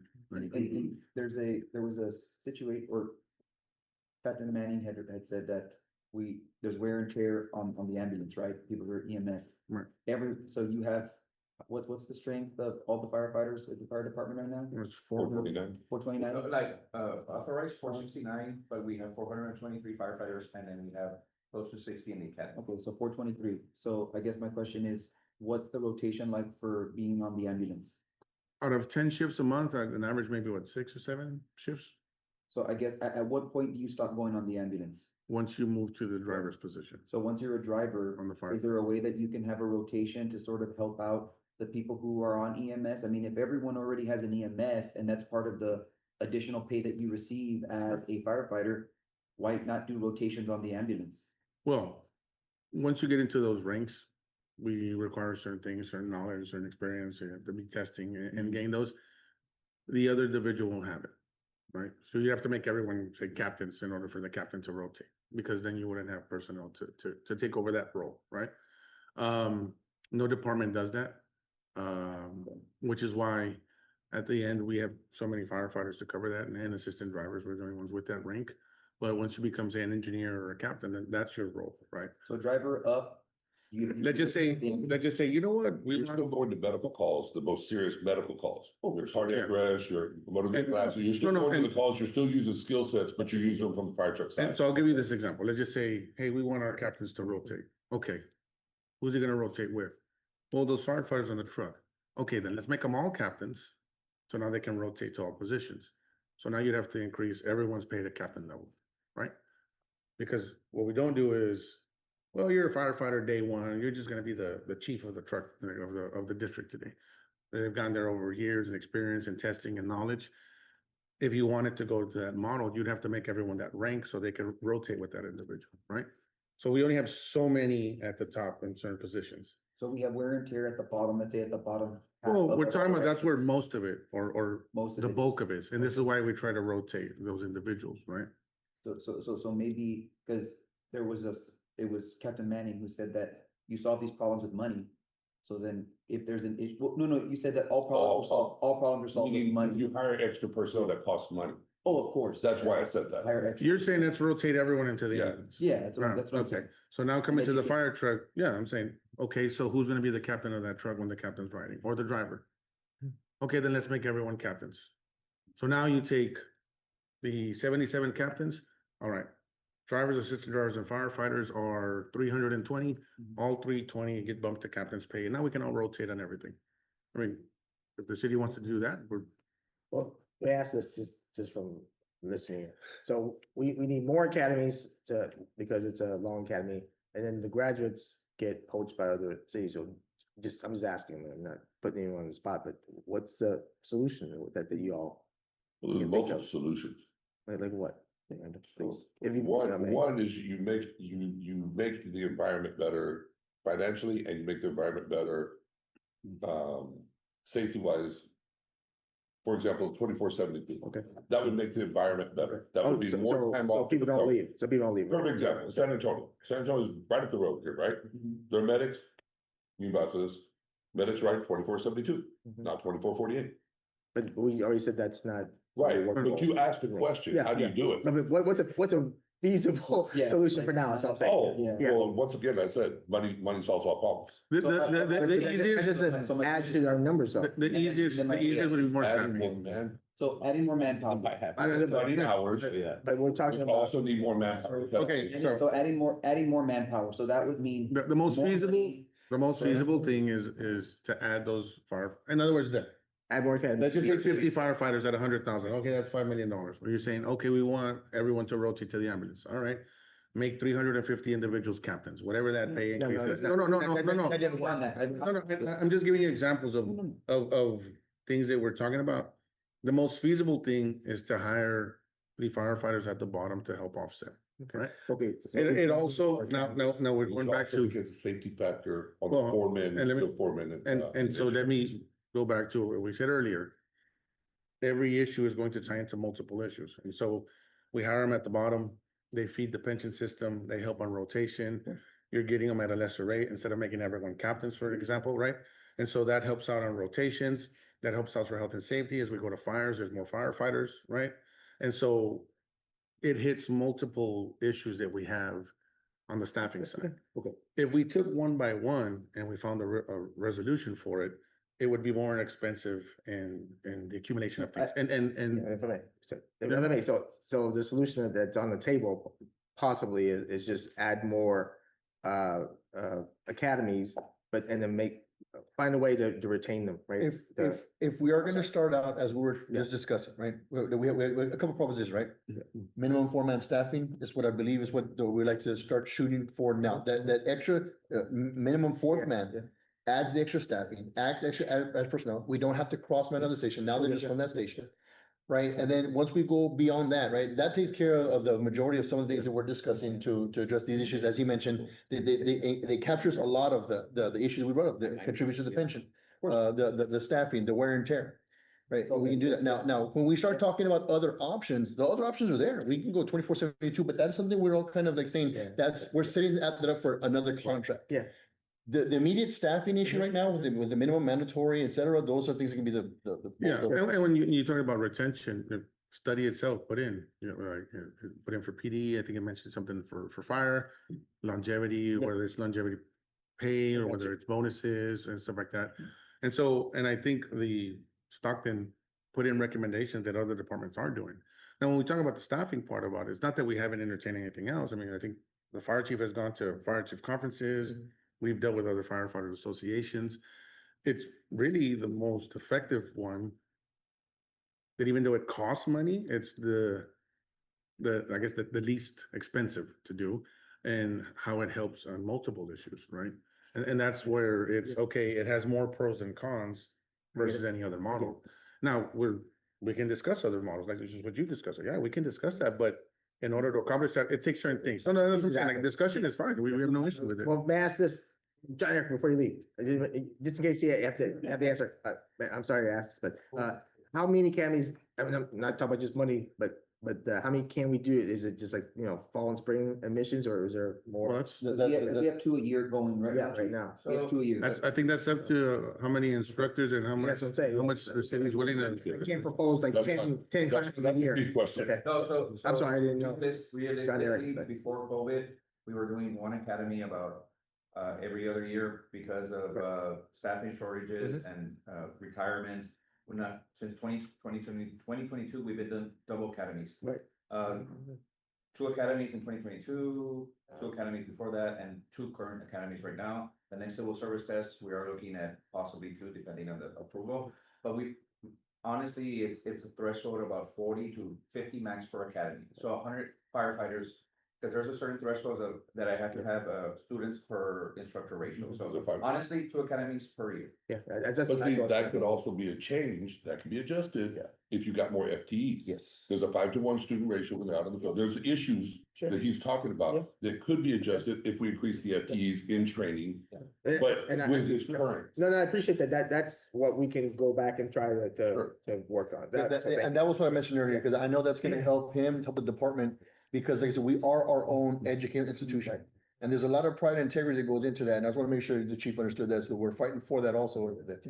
I understand that, training is in-house, correct, with all your instructors? Yes, sir. Is, would an increase in instructors help you in large academies and? Yes. What I'm saying, no, FTEs, yeah, yeah, FTEs, but To become, instructors, that's what he said. absolutely, but couldn't you also rely on your retirees who have the certification and the training to be instructors, and then they come and, You're talking about They hiring train- them back? yeah, hiring them back, but not as, not as, no, not as, not I as, love this idea. not Glad you as, proposed it. not as contract. I'd rather have to come back. As contract By the way, I don't employees. think about it. As contract employees, not with the You never union, got but as me. contract employees. No, I'm just saying, like, there is a way to get it done. I mean, if there's a shortage of instructors, I just, we have a pool of newly retirees that maybe don't want to be firefighters, but don't mind coming back to be an instructor, Right. not as a union member, but Why? as an employee. Oh, why?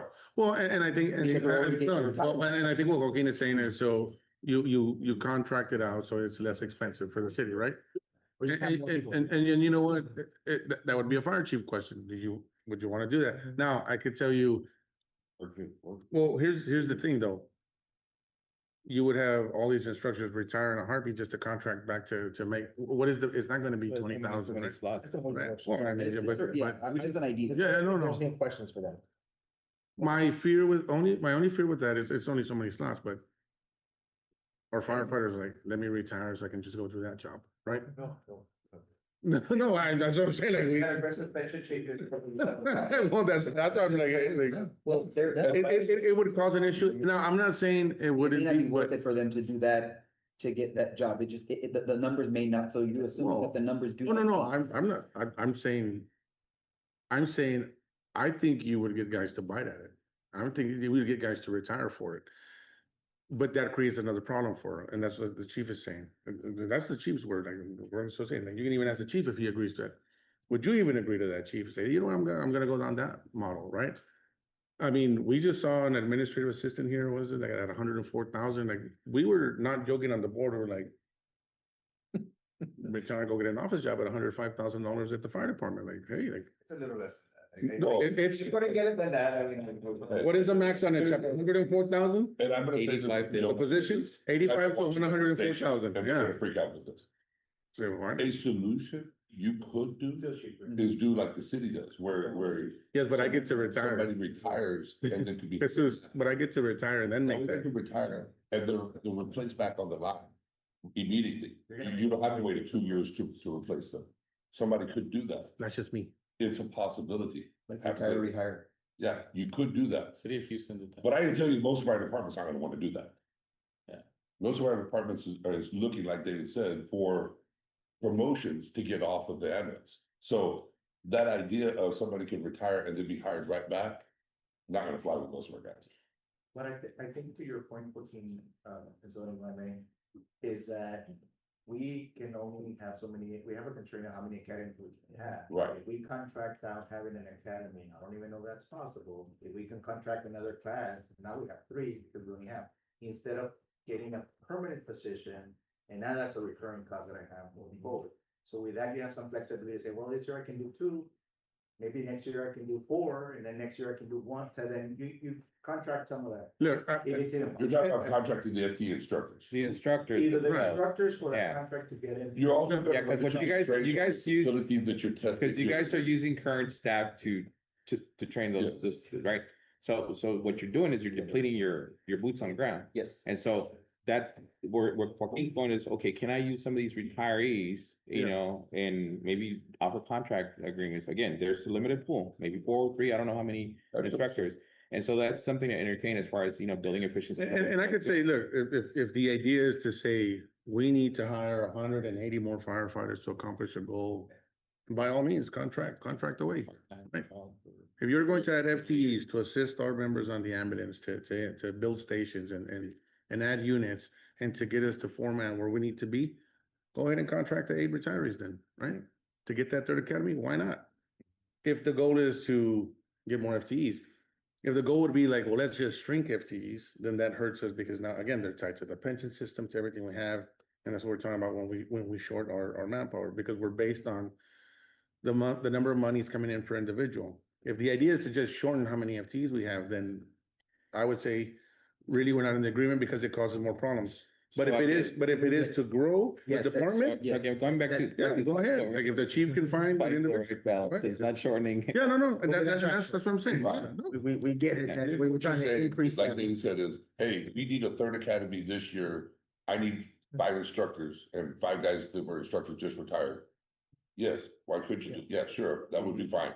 No, But no, it doesn't mean, hey, we're gonna get rid of our training staff and we're gonna start contracting every academy from now on. That's all. We're just trying. And which I don't think staff. that, and the chief's not even in agreement with that, but I can see if we're in dire needs where we need to, and this is an alternative model that we use, by all means, like, no one is saying no. But it does go back to the same thing, like, it's not gonna be as much, but it's still going to be a cost, right? And that's all we're saying, that there's gonna be a cost to it. No, I thank you guys for that. So we get that. May I ask this, for Chief's purpose? You all brought it up earlier and to enlighten me. I didn't know. But, the tail end, the early retirements, what are your, what were you experiencing and what are your thoughts on trying to keep that? Again, we've talked about longevity pays or longevity bonuses and things like that. I mean, it's whatever the department is doing. But we're talking about the people at the 20 or 25-year mark, what? It just depends how old you Yeah. are, right? Yeah. Well, But what number was one, there? number one thing Uh-huh. is we gotta stop having pension cuts. We gotta maintain the contributions to the fund. Yeah, that's the biggest part. Yeah. We lost 60 guys in a 2-year period because of pension Right. cuts. Yeah. Am I wrong? No, correct. Okay, had nothing to do with anything other than lack of contributions due to lack of backfill, which caused us, because the city does not make the contributions when we have shortages to our fund, which made us make pension cuts for the 4th time. That's 4 different pension cuts we've had to make in the last 10 years, which made 60 guys walk out the door. Because if they stayed 5 more years, they were still not gonna make as much money as they did right then. That's how drastic the pension cuts were. So that's number one. For retention, we cannot have any more pension cuts. Which means we've got to maintain our contributions. Because it's not because we're adding benefits that we're shorting. It's because we're making cuts because we're shorting. And it's the opposite. And the shortfall comes from staffing. Mostly. Okay. It's like right now, you know, or a couple of years back, we were 100 firefighters short for multiple years. Well, that was $2 or $3 million short each year, which compounds, not just for those 2 years that we're short, but for the eternity in the future. The Exponential. money, yeah, it's exponential. Yeah. So we're having to make that up. So, you know, if we wrote something into the contract that says, just like the city employees, that if there's a shortage to our fund, the city just writes a check to the shortage. And we don't have to make pension cuts, that would be great. We don't have to worry about it anymore. I see that happening. I mean, Maybe, there is but some we- cities we're that do what's called actually determined contributions. Those funds usually have a better funding ratio because one, the city and the employee, you know, they already have guidelines of how to fund the shortfalls instead of having the shortfall to begin with and then figuring out what to do after. So that could be a possible solution in the future. And for the sake of the group, I know we talked about it privately, but to switch over or transition certain members to TMRS, that just be Well, not and cost effective. I think Jesus gave me a speak on it. To switch over all new firefighters to TMRS would be a financial nightmare for the city. Switch it, the new one? The new ones, you would have to keep paying for the liability for everyone that's on the telephone plan. Yes, but the way I understand is a new firefighter, so you would have TMRS, the new ones in the TMRS and then the old ones in the firefighter. Yeah, but who pays for those individuals that are retired? Like, we take those contributions from the new retiree, the new firefighter, to help pay for. On the pension side. Yeah. or on the- So if you Fire. took those off the books and made them TMRS, the city How would you fund would it? pay for the shortages. The fund, it's the fire pension fund would be short those amount of money is coming in. Yeah. And that's what we're saying, It would that be- That's what we're trying to explain to them, is how expensive that would be. Like it's gonna dry up. we would ask to see. But what you would could make cover it. Yeah.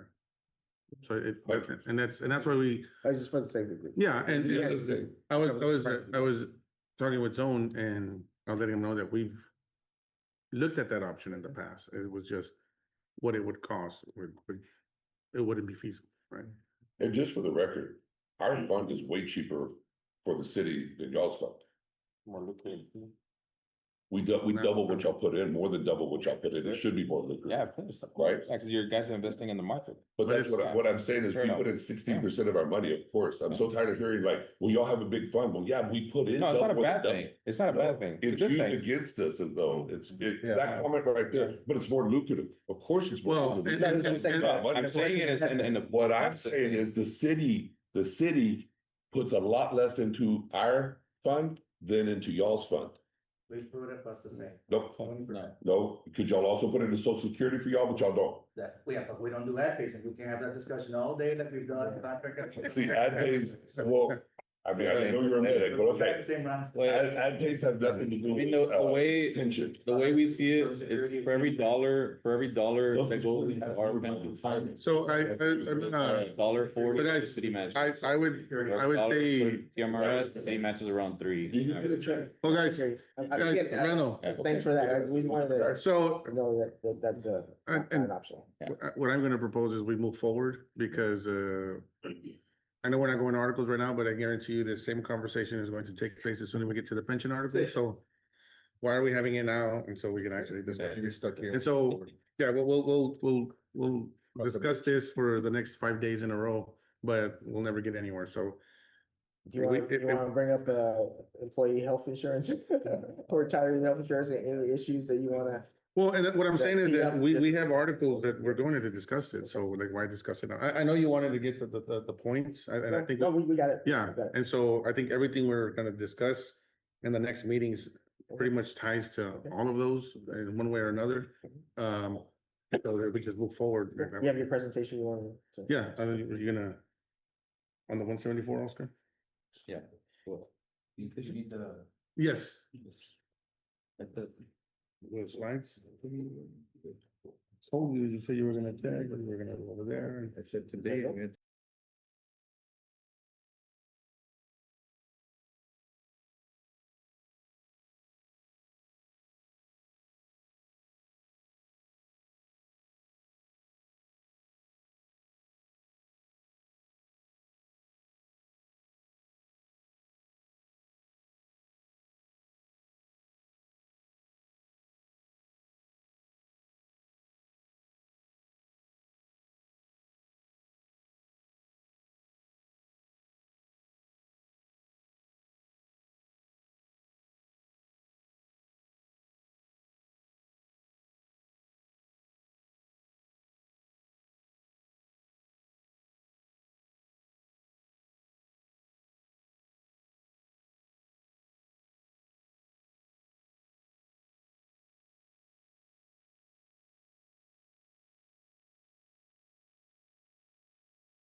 due to the state statute. Next, three main categories for negotiation is compensation, paid time off, benefits, and other benefits such as insurance, coverage, retirement tools, and equipment. Those are always things that we compare the biggest issues within our department and our membership. What qualifies as compensation? Civil service law typically 143.041 states base pay plus longevity pay, education pay, certification pay, shift differential pay, fitness incentive pay, field officer training pay, step up pay, and other categories. Just so you guys know. Conditions of employment. This is a big one. This is where we kind of say, what, well, if we can't pay you this much, what else are we gonna do? Or what other means can we improve your quality of life at work? So it's the hours we work. Currently, we work a 56-hour work week, which is important in our survey. There's some moving to less. Overtime policy, time and grade requirements, staffing, as we talked about earlier, transfers and shift exchange, investigations, and personal file management. 174.002B, the policy of this state is that firefighters and police officers, like employees in the private sector, should have the right to organize for collective bargaining, as collective bargaining is a fair and practical method for determining compensation and other conditions of employment. Denying firefighters and police officers to the right to organize and bargain collectively will lead to strife and unrest, consequently injuring the health, safety, and welfare of the public. To me, this is one of the biggest things, guys. Obviously here, we're in a controlled environment. We're not, we're not at a call. We're in the perfect time to address and be proactive in addressing the issues within the fire department and within the city of Laredo. Next, the health and safety and welfare of the public demands that strikes, lockouts, and work stoppages and slowdowns of firefighters and police officers be prohibited, and therefore it is the state's duty to make available reasonable alternatives to strike by firefighters and police officers. Letter D, because of the essential and emergency nature of the public service performed by firefighters and police officers, a reasonable alternative to strikes is a system of arbitration conducted under adequate legislative standards. Another reasonable alternative, if the parties fail to agree to arbitrate, is a judicial enforcement of the requirements of this chapter regarding compensation and conditions of employment applicable to firefighters and police officers.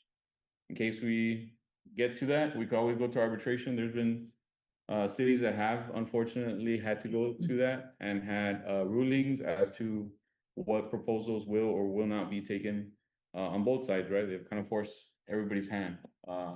I think I can speak for all of us. Us ourselves, we would not like to go to that extent. And in part of our good faith, we just sharing what the means would be if we fail to come to an agreement. Letter E, with the right to strike prohibited, to maintain the high morale of firefighters and police officers and the efficient operation of the departments in which they serve, alternative procedures must be expeditious, effective, and binding. Kind of like what we talked about earlier. I know there's been a message from the city. We want to, work with you. I think our message is the same. We want to work with you. Hopefully, it always benefits both parties for us to be as efficient and effective as possible and expedite the process. But just, I guess for the public or for anybody that's listening, this is the statute that gives us the right to collective bargain and to be able to compare ourselves to both the public sector, which is other fire departments in the state, and the private sector, which is possibly private companies that operate both paramedics or firefighters. So, any questions? Okay, that's it. Thank you.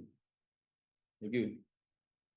We do have some articles, if you want to entertain them. I know you guys are gonna work on some. We basically grabbed the ones that we figured were really non-monetary. And then we prepared some copies for you guys after the process. So the first one is Article 11, Health and Safety. So anything we struck out or anything being removed or changed is in red, and then anything added is in red, and then strike out. Article 11. Switch to it.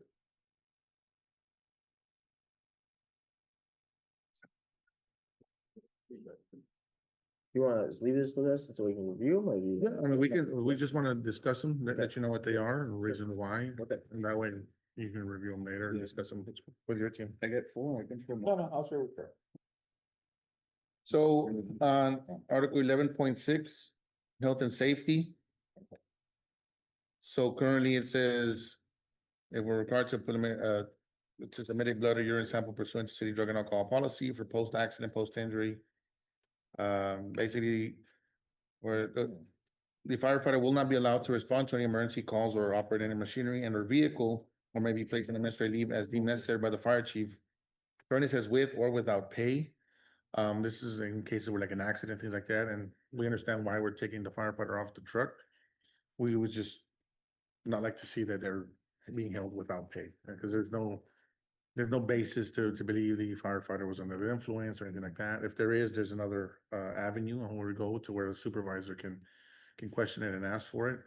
But in this case, mainly, if we're required to implement a sample pursuant to city and drug and alcohol policy, we're asking that the without pay option be removed. We don't see it fair. It's just because if someone wrecked and we're gonna send them to a drug test, that they should just not be compensated, especially if they're gonna stay at the fire station. But if the test comes back negative, then they get that money back, right? Yes, If they're without pay, If they're without pay. well, that's what the next. They're never withheld pay. It's always been, the firefighters are paid. I guess it's just, there's a possibility that they could go without pay. It's never Yeah. happened. But if it is without pay, I was under the impression and. yeah, no, and the contract says that, Okay. Yes, but we don't see the reason for. why go down that? Yeah, why place David Gonzalez on leave without pay for a week? Just because fender bender or something like that, and there's no reason to believe. Because if it does test positive, the firefighter's gonna be fired, right? They're gonna be terminated. So why would we put him on leave without pay if there's no indicator showing that the firefighter was under the influence or in any situation? Right, so, but yes, you are correct. If a week or 2 weeks later, results come in and it's a negative result, they would get back pay. What we're trying to stop is, and not that it's being done, but just the ability of why would the individual be on leave without pay? Possibility of that person being without pay for a week or 2 weeks, as long as it takes for the results to come back. And when it's already not being done, we just kind of more like a grammatical thing in our eyes, is to try to correct. Yeah, and so that's the proposal, right? And if you guys want to ask any questions. 11.9, every fire station shall have a functioning extractor at all times. If any extractor is down for more than 1 month, it shall be replaced immediately with a functioning extractor. This is an issue that we brought up in the last contract. We thought it was addressed, and so, but we've been going for years and there's still extractors. And so for everyone to understand what an extractor is, it's basically a fancy word for a big washing machine that washes our bunker gear to take out the toxin from fires and stuff like that. And so currently, we've been struggling as a department to have operating extractors. And there was one thing that we had addressed previously, but I guess it just wasn't addressed. And so that's what we're proposing in the contract. Okay, questions? Nope. 11.10, the employee shall be able to go to any fitness center within their respective belt alarm district. The fitness center includes, but is not limited to rec centers, private gyms, public gyms, parks, and or swimming pools. We've discussed, and I'll add 11.11, for the purpose of the employees going to fitness centers, each unit will be out of service up to 1.5 hours. And 11.2, for the purpose of the employees going to fitness centers, employees will be covered by the city's health and benefits coverage, and injury/illness occurring from working out will be considered on-the-job injuries and illnesses. It's one thing that's being promoted. We want our guys to do it. We want our firefighters to do it, guys and gals. So what we're asking though is that we've gotten a word from TMO. We said, no, it's not gonna be covered. We're willing to do it. We're willing to have the, allowing the firefighters to go and work out and go to the fitness centers and to be as healthy as they can. All we're asking that someone pulls a hamstring or someone, or ruptures their Achilles, that would be considered on the job if we are working out on the job. And I think like two of the major things that firefighters have the biggest concern with is gonna be cancer, right, and cardiovascular disease, right? So that those are the two things that we're trying to address with this article when it comes to washing our gear, not having to contaminate our vehicles just because the washer might be broken down and we have to take it to another station. And with cardiovascular disease, being able to work out at some of these facilities, some of the fire stations that we have are a little outdated when it comes to equipment. Some of the gyms, sometimes we have gyms that are right next to toilets and urinals and stuff.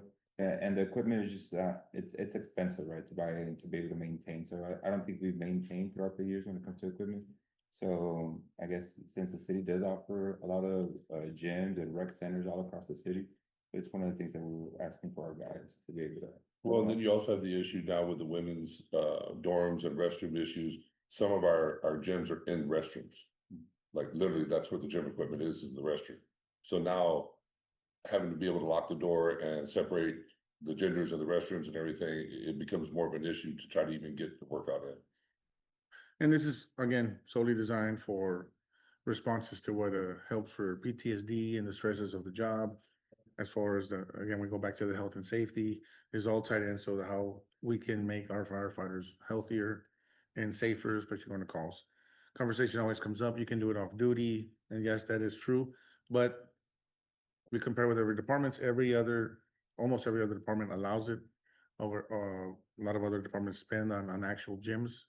And so all we're asking for is, we're blessed in our city to have pretty much rec centers or gyms almost in every district.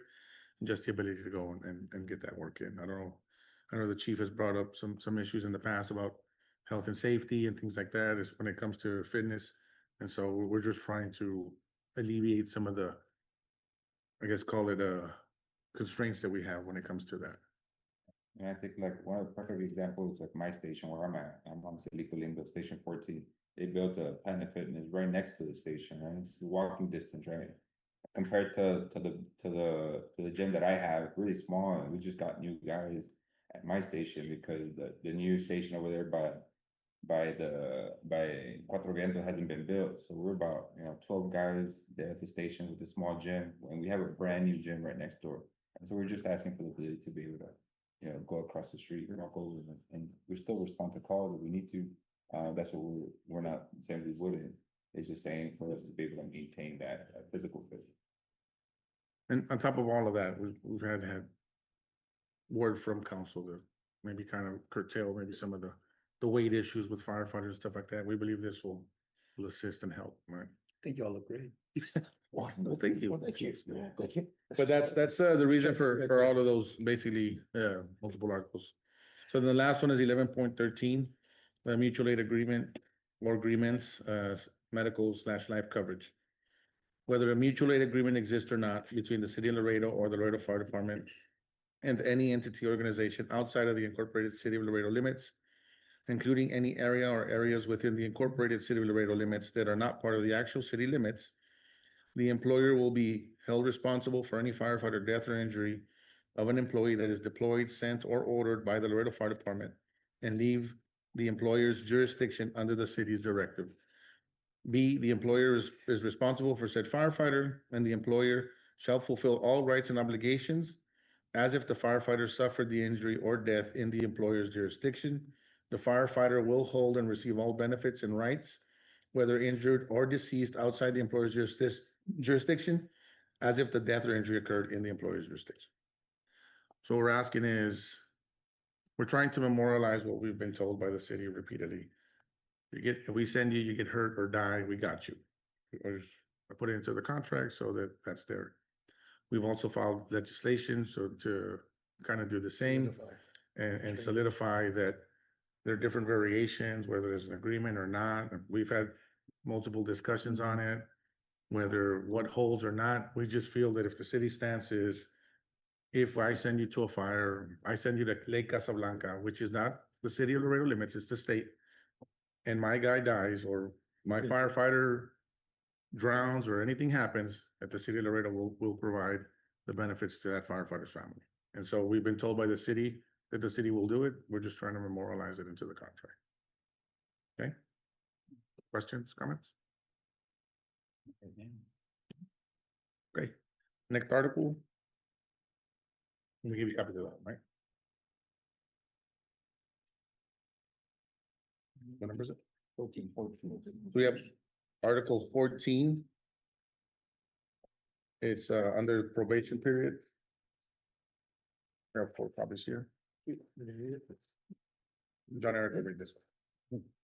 All right, for the probation period, Article 14, a person is not eligible to take an entrance examination for a beginning position in the Laredo Fire Department unless the person is at least 18 years of age at the time of the initial application for civil service examination, and not more than 37 at the time of the initial application for civil service examination. All of the requirements for a beginning position in the Laredo Fire Department shall be consistent with local government code 143.023. This came about because currently as it stands, the upper age limit is 35, correct? Yes. And so most federal programs start at or allow up to 37 or higher. Laredo PD itself allows individuals to hire in up to 42 years old. This issue was brought to us, a couple of the members, a couple of outside people in the community asking why the 35 limit. When we looked at it, we're like, 37 sounds feasible. The 18 years old is, I think we had moved to a model of where we're hiring at a certain point. We're talking about retention. We're trying to get individuals in maybe a little bit younger so that they stay longer. And again, it's consistent with a lot of federal programs as far as 18. So it's helps. Does that cut both ways? If they start younger, they retire sooner, longer life expectancy, wouldn't they be on your pension for a lot longer? No. Well, if you Instead of a major retirement, it's still 50. It would still be 50? Yeah. Well, 50 plus 20 years. 20 years. 50 plus 20 years. So even if you join at 37, you'd have to go to 57. 57. Yeah, and doing it at 28, 48 plus another 250, so it still falls within the. Then the 18 keeps them here 32 years to 50 versus letting them come in at 21. Now, the 37, say, retires at 57, it's Life expectancy. it's a lot lower amount in the pension system Yeah. or what you're going to be taking. So most likely they might stay longer. You might take less, but you have to live less once you retire. And Studies show if you have a longer career, you do have there's a higher correlation to like cancer and heart disease, the longer you were here. So you came in at 18, that's all you need. Even if you retired at 50, life expectancy is so. And, we looked at what PD had as 42. We looked at some of the federal programs that were like in 44s. We just felt that was really high. And remember, 37 leaving at 57 with 20 years, that's a 60% pension. So it's already a smaller pension. That's Yeah. one. And then two, they're leaving at 57, not 50. So that's 7 years less that they would be on the fund. Everybody has an expected life expectancy after into retirement. Mhm. That's 7 years that they would have worked into what a lot of our guys would be leaving. So it's a benefit both ways. Coming in at 18 is a benefit because you still max out at 90%, which means you put in 30 years. So at 48, you've already maxed out. You're not going to increase your percentage. So at 48, you're done increasing your percentage, but you're still contributing for another 2 years before you can retire because you haven't hit the minimum age. So both of them are financial benefits to the pension and opens up opportunities to more people coming in. May I ask why the age 50? Why is it age 50? That's in the pension plan. The pension plan, That's how it's been designed. yeah. Is that Now, eligible for evaluation? I'm assuming it's been that way probably for many years. I mean, the pension plan has looked at different variations of whether increasing it or not. We allow for early retirement at 45. The knock on increasing it is, and I'll give you my example. I joined at 19 years old. I'll be at 30 years in service and still not even eligible for full retirement. And so the wear and tear, sometimes, my personal argument has always been when brought up, hey, let's increase it to 55, 56. My argument is like, are you insane? You want me to do this job for 38 years? Like my body won't hold up. And so we've worked with tweaking the ages and stuff like that. We wanted to go down to the 18 because in my case, again, perfect example, at 19 forces me to put in 31 years of service to stay on the plan longer. And then I'm capped on what I can take. So I'll be capped on my pension at the percentage that I can take before I even get to full retirement. So I won't be able to gain any more other than if I get a pay raise that changes the formula, but you're talking about minor amounts to change. So The 50, that's the big one is that the not being able to do this job. I think Francisco said it, a young man's game. Yeah. Pretty much. But we do 30-year caps. You hire, never cap, and never. It could be benefits. considered a pension cut. I know in the past we've done pension cuts. Usually it's on the amount you take, not how fast you can get there. So. Now, we do have incentives to incentivize guys to work to 55. So we do have a drop plan to incentivize people to try to get them to stay to 55. But Through the pension. Yeah. Yes. Student picture, yes. But that goes hand in hand, like if you asked me, hey, would you attempt to stay to 55? That would mean I'm gonna have a 56 or I'd be 55, a 36-year career. Like I would tell you, I don't even think I could get there, right? And be able to perform the job, right? It's just, again, we go through wear and tear, but we have had anomalies where we had firefighters that were 58 years old and they could still jump over fences and stuff like that, but depends just on the body and where it's taken over through the career. And so some firefighters maybe haven't experienced certain call volumes or situations, some have, and it's just, it's a Well, give and take, right? The new equipment, the new stretchers, for example, you know, guys who were on the ambulance 20 years ago, every patient we picked up from 5 pounds to 500 or 600 pounds was picked up by the individual. Now the chief purchased stretchers that automatic lift. What They're that does to pneumatic? your body over Yeah. a career is Yeah. massive. So that alone could allow somebody to work a couple extra years that we didn't have before. You know what I mean? And also prevent injuries, you know, which adds to the longevity. So. Other questions or comments on those? On the 18 years old, I know, we made minimum standard changes. We would still allow 18 or 19 and 20, but if they had certain, like college hours, this one would just be plain 18, right? Right. No college hours or nothing. And I know, I think someone brought up that there was college hours, but the need for the college hours, in our eyes, it wasn't, it's not really doing anything for the individual to pass the fire and the EMS exam. So we were looking at more as longevity, ability to retain the firefighter longer, ability for them to be on the plan longer and stuff like that. The trade-off was a couple of college hours, like, well, Yeah. we really didn't see why we would hold it up for a couple of college classes. Okay. Yeah. And we looked at it, chief, and it was just again, weighing the pros and cons. We're like, well, for a couple of college classes that may or may not help. And the other issue that we looked at was a big bulk of the kids that are going to be testing and score high. Almost every high school offers college courses now. So Yeah. every one of my children are going to graduate with at least 30 hours of college. And so pros and cons, right? Like, I joked around with my son, like, you're 15, like that college course, I have no idea what it's doing for you, but I guess you got college hours, right? Your mind still hasn't even fully developed, but you're taking college courses now. It's great. It's a fast track, but for what maybe we're intending those college courses to do, I don't see that there's a big benefit to, especially knowing that we're going to train them through our college and giving them what to train, right? I always give an example of a friend of mine. Went to A&M, got his engineering degree, gets hired by Schlumberger, and the supervisor tells him, yeah, that's great. We just wanted to know if you can handle the math. Now we're going to train you on what we want you to know, right? And so, again, we're looking at the pros and cons.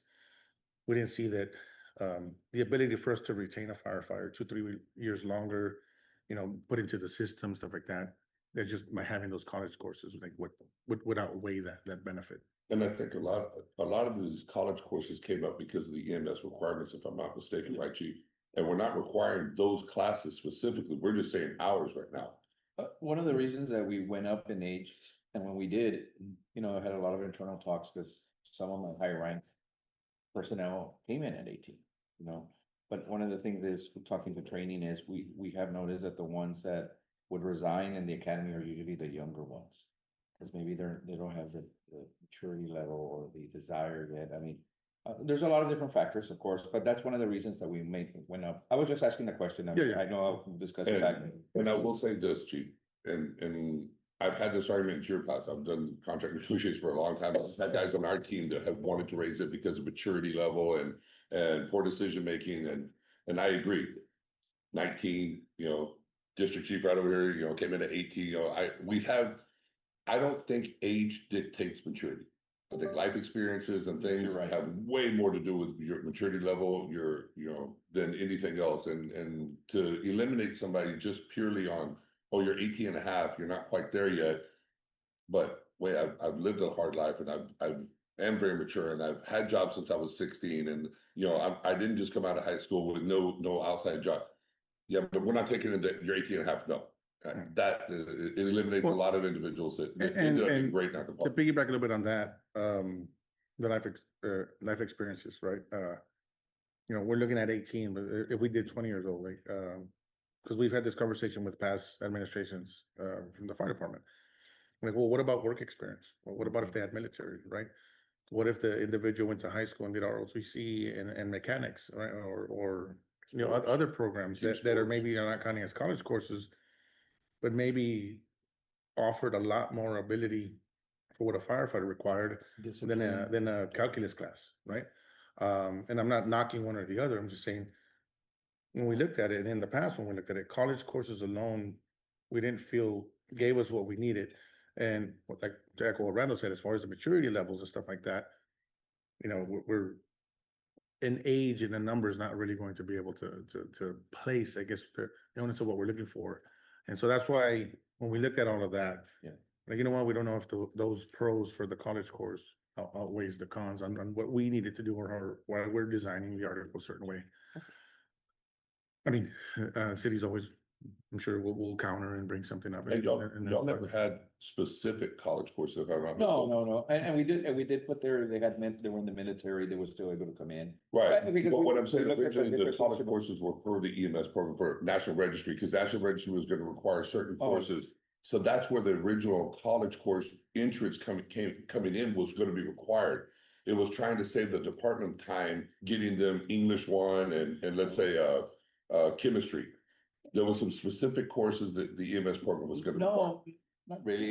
It was more, we were looking at, yeah, they took certain college hours. I know our paramedic program is college equivalent. We just wanted to see that they were able to handle that kind of academic Challenges? classes, Yeah. challenges. So I was just asking the question. Sure, no, and it's good, Chief, because I'm saying, we discussed it at length, and so part of the offset was, well, you got through high school, Yeah, and then you competed with 3,000 people, and you Yeah. beat them on an entrance exam.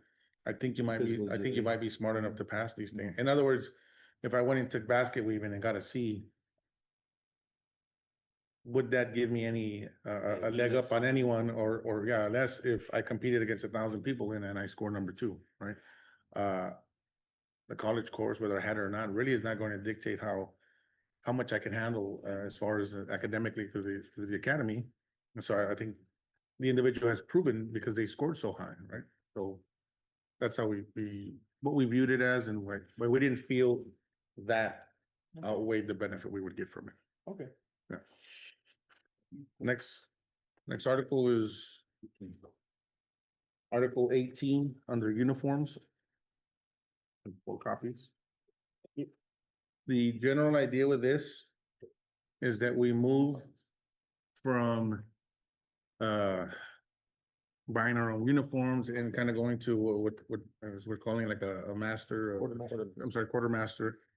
And so they basically, you go to the fire department, come in as academy, you're gonna get all this equipment, and then there's a process. If it breaks down, anything like that, you submit it, the department gives you a return, right? And so we have a list of what we talked about. The city shall provide, instead of the $600, we feel it's more cost efficient to the city to be able to buy in bulk and just house it. And then as the firefighter needs a pair of boots and goes in, trades in the old pair, gets the new one, right?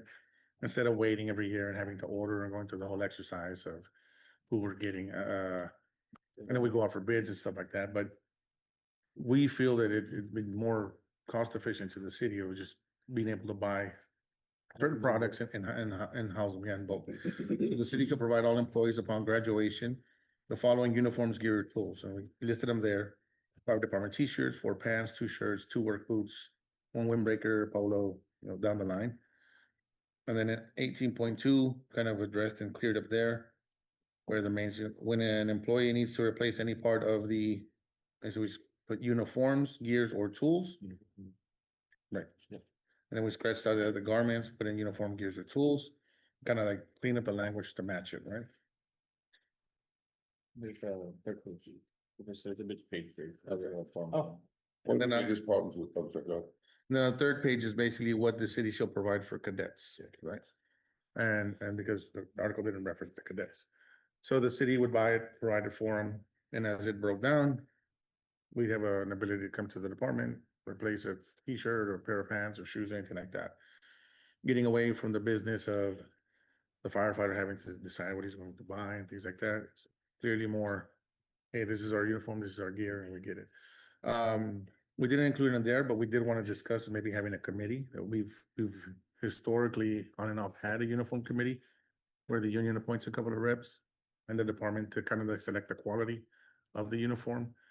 And so that's what we're proposing there, to get away from the $600 being given to firefighter. Let the city keep that money. The proposal being that we will be more fiscally responsible and more fiscally efficient, right? But not so much that we cut into the quality of the uniform, right? So having that committee together on both of the actual user who's wearing it gets to kind of test it out and then come together that way with the committee. And a little bit more accountability on what is ordered, the volume of what is ordered, what is being used for. This way that the department controls what each firefighter has as far as gear, tools, what needs to be provided. The other thing on this is that every firefighter gets the right amount of equipment. We have guys that come in their first, second, third, fourth year, and they still can't afford to get a winter coat. They still can't afford to get a raincoat. They still can't afford to get a handheld flashlight. They still can't afford to get a helmet light because of trying to just get the basics, their uniforms, their belts, their boots, but those things wear out. So they're having to catch up to that every year. And they don't have enough budget because unfortunately, since we're given $600, no matter what, the city doesn't fight to try to get our equipment at a reduced price. There's no incentive for the city to go and work budgets. And we It's more expensive for us to order our stuff through Gauze on a massive scale than it is for me to order one shirt from Gauze. And we understand that, like, well, if the firefighter wanted, he could, pull monies out of his pocket and go buy a flash sensor and like things like that. But which is why the list we encompassed was like, what does a firefighter need to do his job? These are the list of items that we believe a firefighter needs to do his job. If I become a firefighter, city provides it, then it needs to be maintained. I maintain it. Then when it needs to be replaced, hand it into the city. I hand in my old version or torn up version and I get a new replacement. Now, that doesn't mean that every firefighter will be replacing everything in 1 or 2 or 3 years. Could be that, you know what, I go for 2, 3 years and I don't need to replace anything. In year 4, I might need to replace a pair of pants and a polo shirt, stuff like that. So we're seeing that maybe initially it might cost a little bit more, but in the long run, it might cost less. Where at times I have my $600 and I'm 20 years in, like, you know what, I don't need pants and shirts. And so I've literally asked my crew, like, what do you guys need? I'll buy it for you. In those cases, it would be like, I've honestly gone 2 years where I get called, hey, you're gonna use your uniform allowance. It's like, well, I'm getting towards the end of the career, I really don't need it, but I guess let me order another jacket so I can have 4 or whatever it may be. So we think that as the firefighter ages, it might be a cost reduction and kind of offset some of it as the firefighter is newer to get every firefighter the equipment they need to do the job. Right. And again, So this is a continuing thing, because it's, as it reads, so shall provide upon graduation, but you can replace it, right? Not just a one-time. well, this is, This initial. so Get the cadets get certain things and then on graduation, you'll get what you need for the line. And then after And then that, that's a replacement. on it. Right. That's okay. yeah. Okay. So again, we understand it may cost more on the front end as far as for the new firefighters, but we believe in the long run. We don't see the firefighter replacing every single thing on this island every year.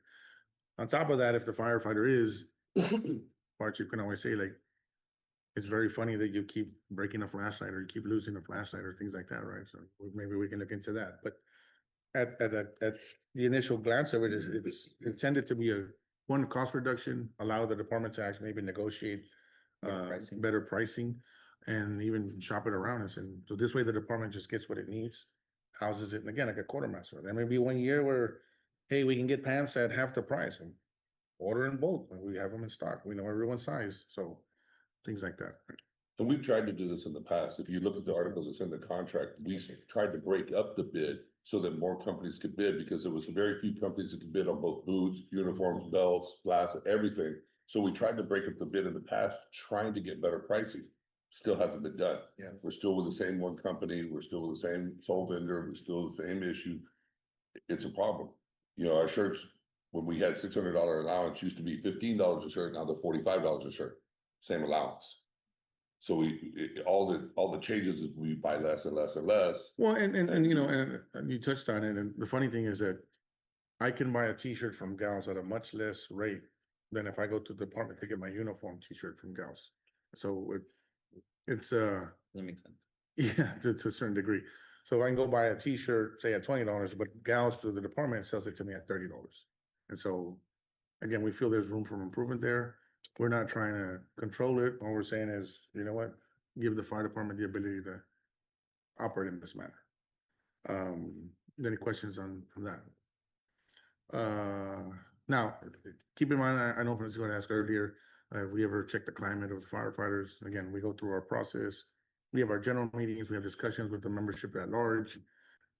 Our committees propose a lot of these things, and we just take them, clean them up, put them in writing. And so most of these issues do come from the membership itself as far as dictating to the board what we want as a whole, right? Next one is Article 21, holidays. One, and we had the discussion, Joaquin, the city created a third personal holiday. I know you were gonna go back and check, and it was never removed, the wording, so the third personal holiday was there. So we just wanted to put it into the contract as far as to keep the third personal holiday.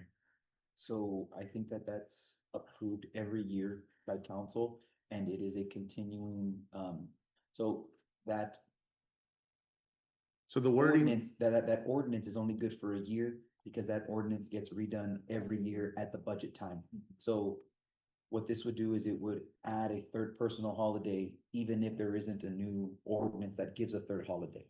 right, Understood? I understand, and we discussed it at length. The wording, though, that was approved does not say that it's, and you were gonna go back and see if they were going to amend the wording. No, because when you amend an ordinance, you're essentially canceling that previous ordinance and create another one. When's the So last every time, year, just to interrupt, when's the last time they removed holidays from the list? Because I've never, oh, I don't, So if I can, please. just as a question. so I've been here for almost 22 years. They have not removed holidays. They added holidays to the schedule. I know the third personal holiday was added, not this budget year, but last budget year, and this budget year it continued. Yeah. So they didn't take it away. So that's why there was 3 personal holidays that all employees have. And I know that there's a clause under the 21.2, the last sentence, that indicates that any holidays that change for city employees, you all also receive it, or if they were to decrease it, then Yeah. there's that language there that it kind of covers you all in that Well, perspective. and that's why we're saying to put in the third personal holiday, because the ordinance that was approved Mhm. does not say it's annually, and I'm not saying the ordinances, I think all the ordinances are redone There's annually. actually an ordinance that indicates that mayor and council will approve the holiday schedule each year during budget. Okay, So each year we present that, they decide whether they want to keep it, modify it. So, Okay. so, But so they've based, never- yeah. so based on your wording here, let's just say that council were to, let's just say hypothetically, they decrease from 3 personal to 2. You all would still have a third one, right? yes, Okay. yes, that's what I was. And you're adding an additional one to. Well, we're not, we're separating it from Memorial Day. It Well, was put in that manner, and so we're asking to break it up. It's because that's how it's written in the. Yeah, that's the way it was Yeah. before, and so we're asking to remove it from, or separate it And and make add it it as one. its own holiday. Now, if the third personal holiday goes in here, I can almost say the city would make the argument that if firemen have it, every employee should get it, so I don't ever see it being removed again, right?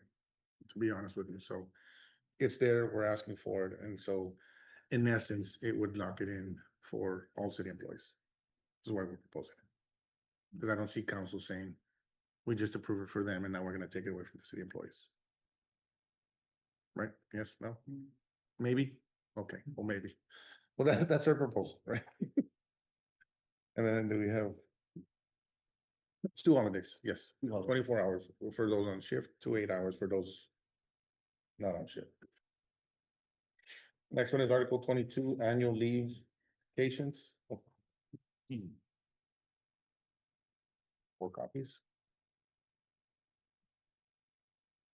So in Article 22.5, we are asking before the conversion has been used at 11.2 to just go to 12. Everyone in our contract, days are set up as for the shift personnel as 12-hour days. I know for some reason in the past it was 11.2 and we kept it that way. We're just asking.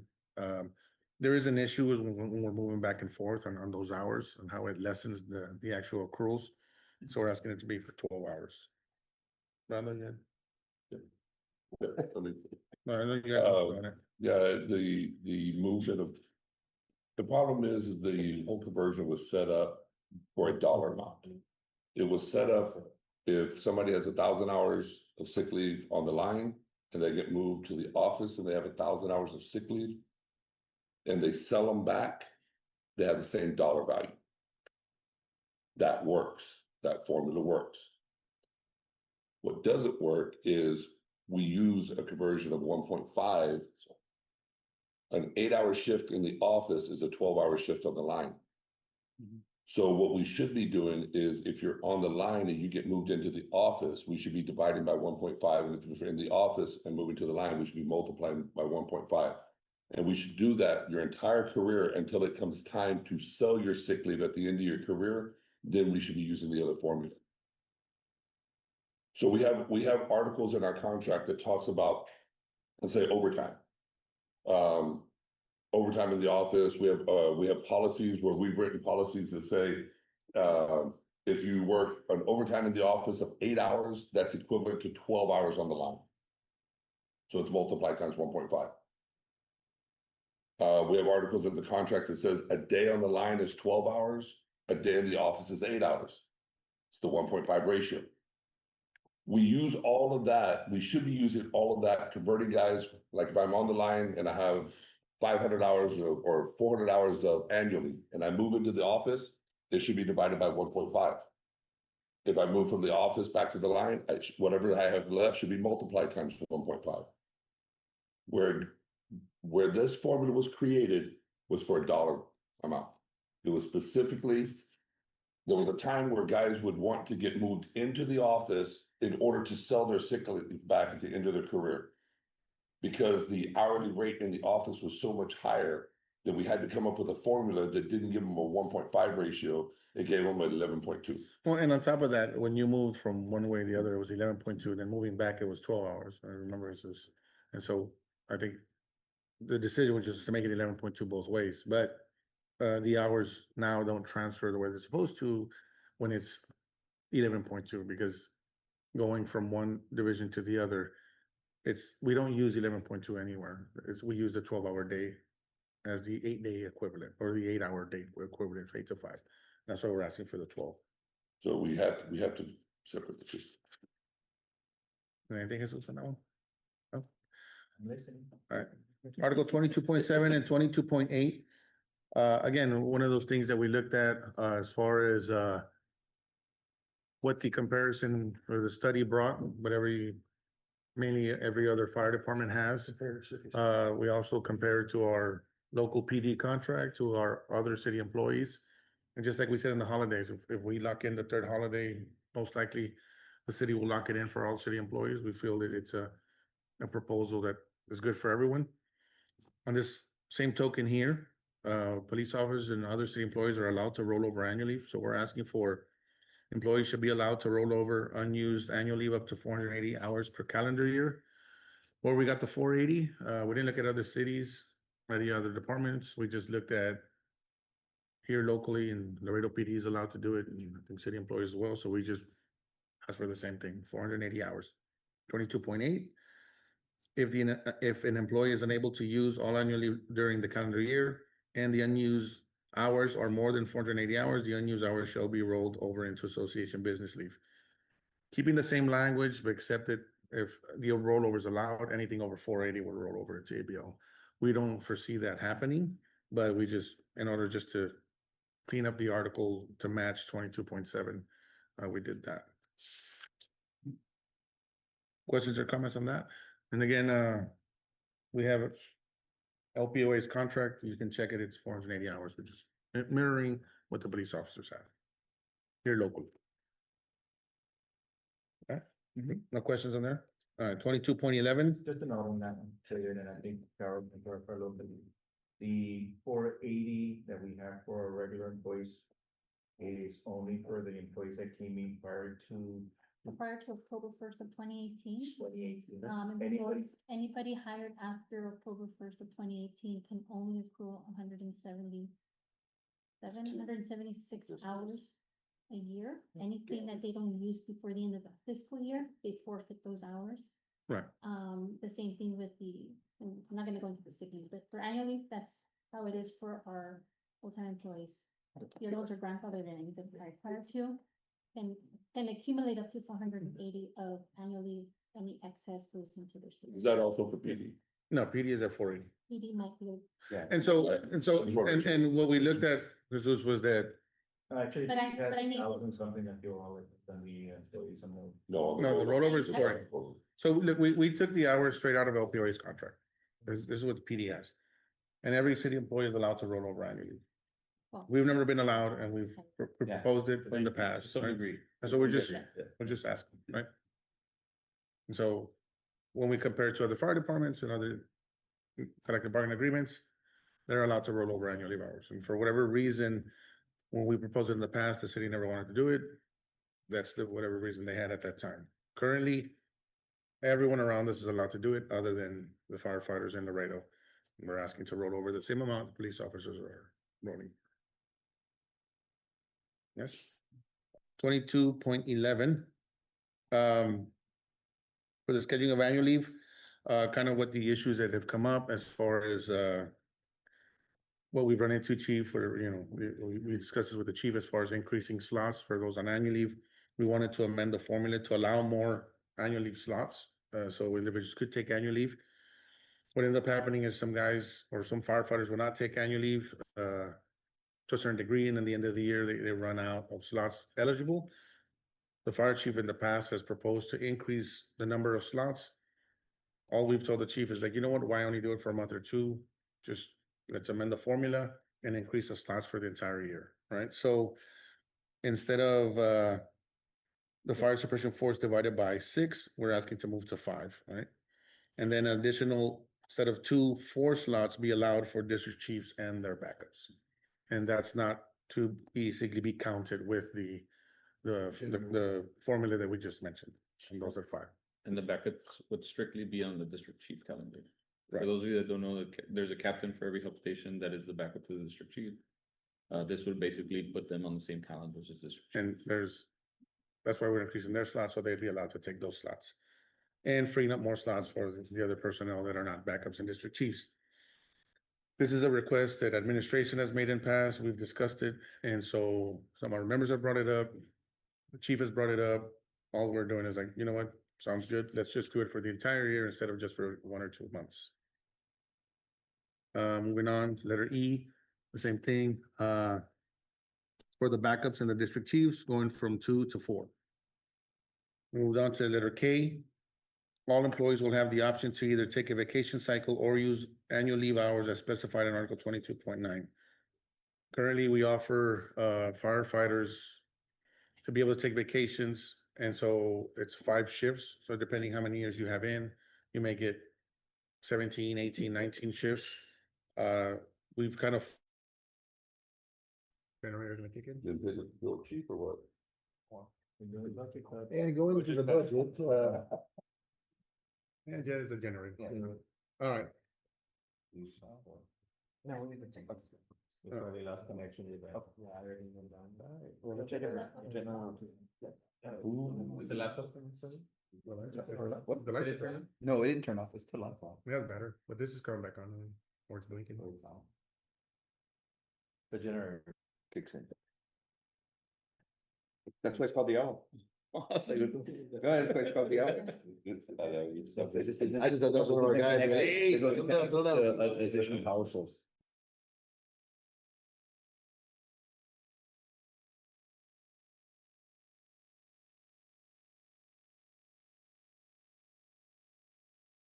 Muted. Right. So, okay, all employees will have the option, we're talking about the vacation cycles.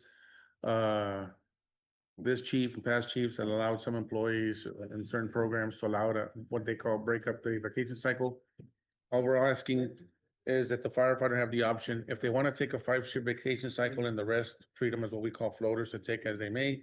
Or the firefighter can opt to say, I don't want a 5-shift vacation cycle. I want to use all my annual leaves as I request them as I feel fit.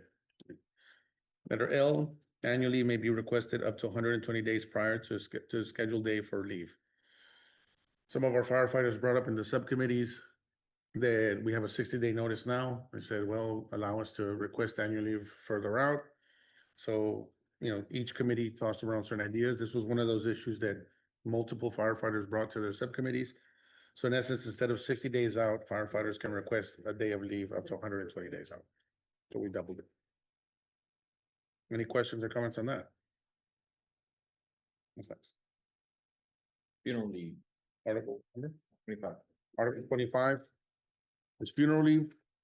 All we did was change and amend it to what the current practice is. Now, the chief had the ability and still has the ability to approve. Basically, it was you ask for 1 shift. And then if you need another one, the chief can grant up to 2. Currently, I think chief, almost everyone takes the 2 shifts. Yes. And so all we're saying is, you know what, it seems to work. Our firefighters don't have to be getting a hold of the chief back and forth to basically request the other shift, to basically deal with whatever they're dealing with at that time. So we're like, you know what, why don't we just make it 2 shifts all the time? And the 5 days is just to mirror kind of those 2 shifts and increase, since we're increasing a shift for the 24/48, we increase the 2 days, which is equivalent to a shift for the 8 to 5 personnel. 25.2. An employee vacation period at the time of death in immediate family, we just put, however, shall be granted funeral leave with pay. So what was happening is, I took a vacation day because I was planning to go to San Antonio and my father passed. I'm like, hey, can I get funeral leave? The answer basically was, no, you're already on vacation. So take your vacation day. I was like, well, the vacation was intended for me to take my family on a vacation. And so we felt, you know what was brought to us with subcommittees was right. Hey, if you're on any type of leave, then that should be scratched. You should be dumped into funeral leave because that's what the purpose is. You're not going to be handling any vacation time or anything like that. You're basically going to handle funeral. So it should be funeral leave. So that's why we made that change, right? And those recommendations were made. Questions or comments? Then? Then the last one is Article 27, Association Business Leave. We want to be able to do politics and I did send you the picture. You guys going national or statewide? What are you gonna do? So again, the subcommittees recommended a lot of what the ABL is, and so we looked at it. 27.4 used to be 3,000 hours. We're asking for 5,000 hours of ABL. The department has grown at least by 30–40%. The issues that need to be handled have grown. The things we have to handle, the city has grown, has increased. Again, compared to other cities, this is comparable and the hours and then how they handle association business. When it comes to our city, we've shown direct benefits on the work the association does. We'll engage. Well, and so our efforts in Austin, just this year alone, where we worked on and wrote and got basically change in legislature to allow border funding. Our department alone received $750,000 this year, Chief, am I correct? In border grant monies. And so we are constantly working on ways to better the city, funding for the department outside of just the general funding source. And so as we've grown, we're asking to increase the hours. And it's something that was brought up by our members. So we're looking at that. Again, the next several are increasing the number of individuals that can be on as the department grows, things like that. So we're asking to go from 4 to 8 individuals for seminars and workshops, up to 4 to 8, from 4 to 8 individuals for association, convention, and business meetings. We've shown that when we go out, we have the state convention coming next year, right? We were able to go. We took 21 firefighters to help with the effort. Secure a convention bid.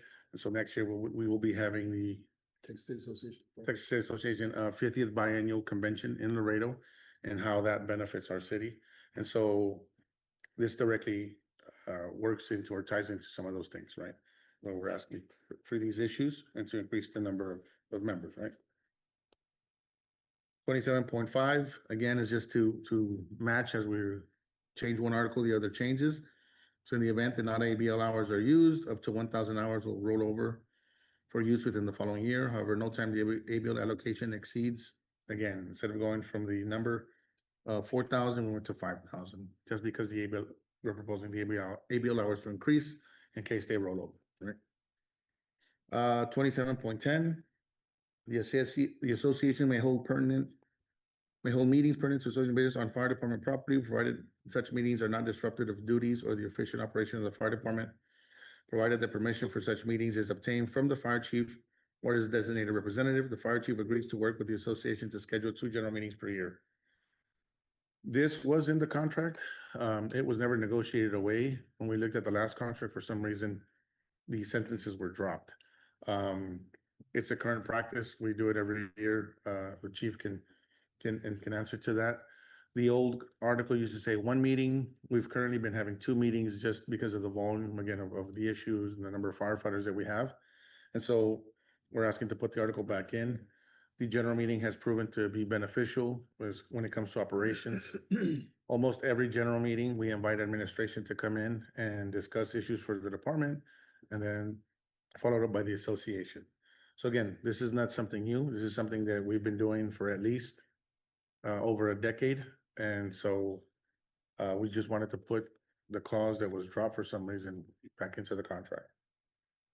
Then the last one is 27.11. The association president shall not be assigned to a 40-hour work week or a 24-hour work shift. Most fire departments have it. Yeah, and yeah, we can go through the cities, Austin, San Antonio, Corpus, and down and go have, the president does not report.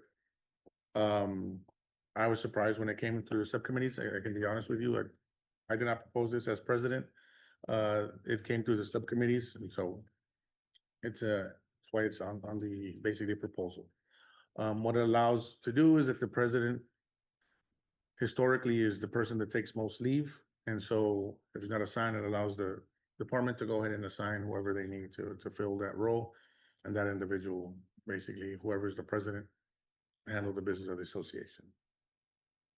Questions or comments? I got a question on 2711, so keeping the president 40-hour, basically on the line, correct?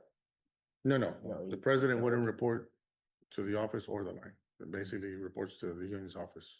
Oh, okay, Right. not a. So in Austin, just like everything else, the union has as an office, president is basically the union president full-time. San Antonio does it, Corpus does it, Houston does it. Who else? No, You can Well, corporate. What do you know hours in other words, they can work 100 hours a week. for the union or? Yes, like in other words, if there's no limitation of the 40 or the 24, they. So the president basically, Association. yeah, the president handles the association business. And then- The hours that are allotted. No, it's just, no, it's just, You pay him to work for the association. Right. I don't know, I just, the subcommittees brought it up. We looked at other contracts, and that's why we brought the copies of the contracts again, as you wanted to check language. A lot of unions do it, McKinney, I mean, we didn't make a list, but if you want, we can make a list of the cities that run the practice. This is similar to what we had a couple of presidents ago, like Ochoa. So Something yes, like that? that was discussed through the contract talks, and for some reason it wasn't put into the contract. Rudy Ochoa was our president in the past, and he basically reported to the union hall, right? When I became president, the practice was going to continue. And I'm not gonna say it's because it was me, but I was told that they weren't going to follow that practice. Maybe because I wasn't friendly to the chief or whoever it was, but the practice was discontinued. The issue was that at that time, it wasn't implemented into the contract. It was just something that the city allowed, but it never for some reason was never written into the contract. So we have done that historically, where the president does operate in this manner. What year was that, David? Rudy Ochoa, you're gonna for have, you? 2004. when I came in as president, was, yeah, it was 2006. And so it was done here, I think, for about 2 years. Except it wasn't put into the contract. And so, There's just some history, the PD had that in their contract, but it was taken out, but it was negotiated out back in like 2010 or something. okay. And so to be honest with you, when we started with union leave, the offer, I think, from the city was to put the president in that position. At that time, we just opted to, what for. I was younger then, and I saw myself as maybe holding the position, so I really didn't entertain the idea. I thought going a different route was better. In this case, our subcommittees, and we're allowing our younger membership to go ahead and make the recommendations on how they see the association moving forward. And so this is probably set up for the future of the association, right?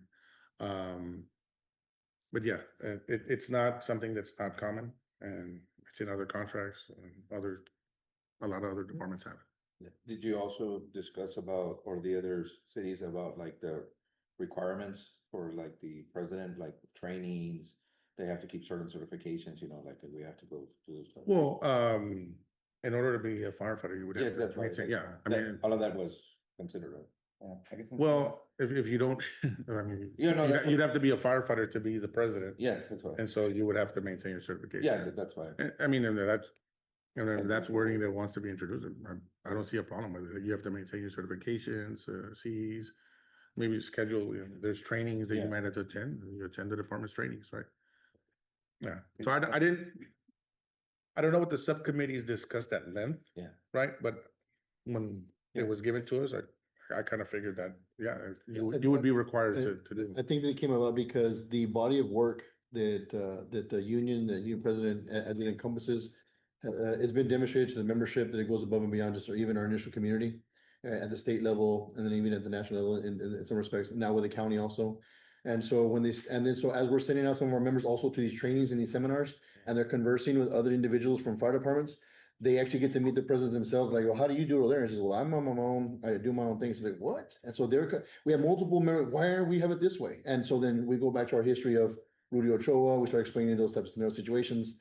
And so in the subcommittees, surprisingly, we had some come in and say, hey, Dave, we heard about this when we went over to Woodlands. Hey, we heard about this when we went over to San Marcos. And so collectively, those groups said, you know what, this is something we would like to try and see if we can move forward to put in the contract. I guess my question would also be, the president would always be a firefighter, right? Yes, we. Yeah, because I You can be a union member without being. Okay, To be a president, you have to be a union member, so, I yeah, guess that's what I yeah, wanted it to ties say. it all I guess that was I also. guess in looking into other contracts, you didn't come across any that were specific as far as training and stuff like that. Everyone's just very. Okay, But yeah, I mean, it's not something that we would be opposed to. Yeah, the wording, Wording into. I think it's a good idea. Why would you wanna yeah, farm out the position to a non-firefighter? Yeah. okay. I would say, yeah, we include it. I would say we include the CLE as well, like, yeah, make sure it is worded in there. Just so you know, police wanted to put it back in for their president as well. All right. But that's the concern that we raised last time, because of the 1-year contract last year. What was the concern? And why that, did that? You all didn't want to do it? Because you're taking him off the line, and what if he or she's a president for a while, then we're gonna not be as well trained when they go back to. Well, the chief, like right now, the chief already has a solution for that. I mean, the chief is currently pulls guys into the office, and once a year, he's putting them back on the line, and once a year, they have a little hands-on training, and then if they're gonna go back to the line permanently, you do a training also, correct, chief? Yes. So that. And I can tell you, Corpus experienced this. Their president was, I think, 10 or 11 years, who had not been on the line. And so he doesn't do the annual, or he wasn't doing the annual like what the chief is recommending, which again, we have no issue with. But before he went back to the line, he was a basic firefighter. They basically gave him like a 1-month refresher. And so it was Carlos Torres. He went through the refresher, and then he was placed back on the line. I think it's a good idea. I think if that was even consideration to include, you're required to maybe double your CE hours. and so many online, and you're gonna require to come in and actually maybe do some live burns and stuff like that. Which we can provide. Yeah, Right. and that's why Rhonda brought up a perfect idea is which your current practice. Yeah, you've already solved You it. enact that. You've already put that issue. And that's no issue, right? Okay. I honestly think it's a good idea. We require that whoever holds a position continue to get that training. May I ask as well about like timing grade or promotion, would they? stay eligible? Yeah, they still promote. Okay. And Now, even if we they- could even- Holding them up because they're doing extra work for the union, then we would never want to do that. I would even, and maybe not up to training or require, you have to report to a fire station once every 6 months or something like that, and then get on the call volume or at least to be able. Why I say that, most likely the membership, I don't see the membership voting for a firefighter who's been 2 years, right? And most likely is going to be someone a little bit more tenured, who's been on the line, been on the box, knows the ins and outs. And so, in other words, we have a good foundation to begin with as far as who that individual is, whoever is going to be in the future. But then maybe hold some requirements. You're gonna have to come up and continue your CLE, I can't CLE. Your CE hours, that's a whole other thing. Your CE hours, and then, but maybe, you know what, require, you're gonna have to do a couple of live burns and do some.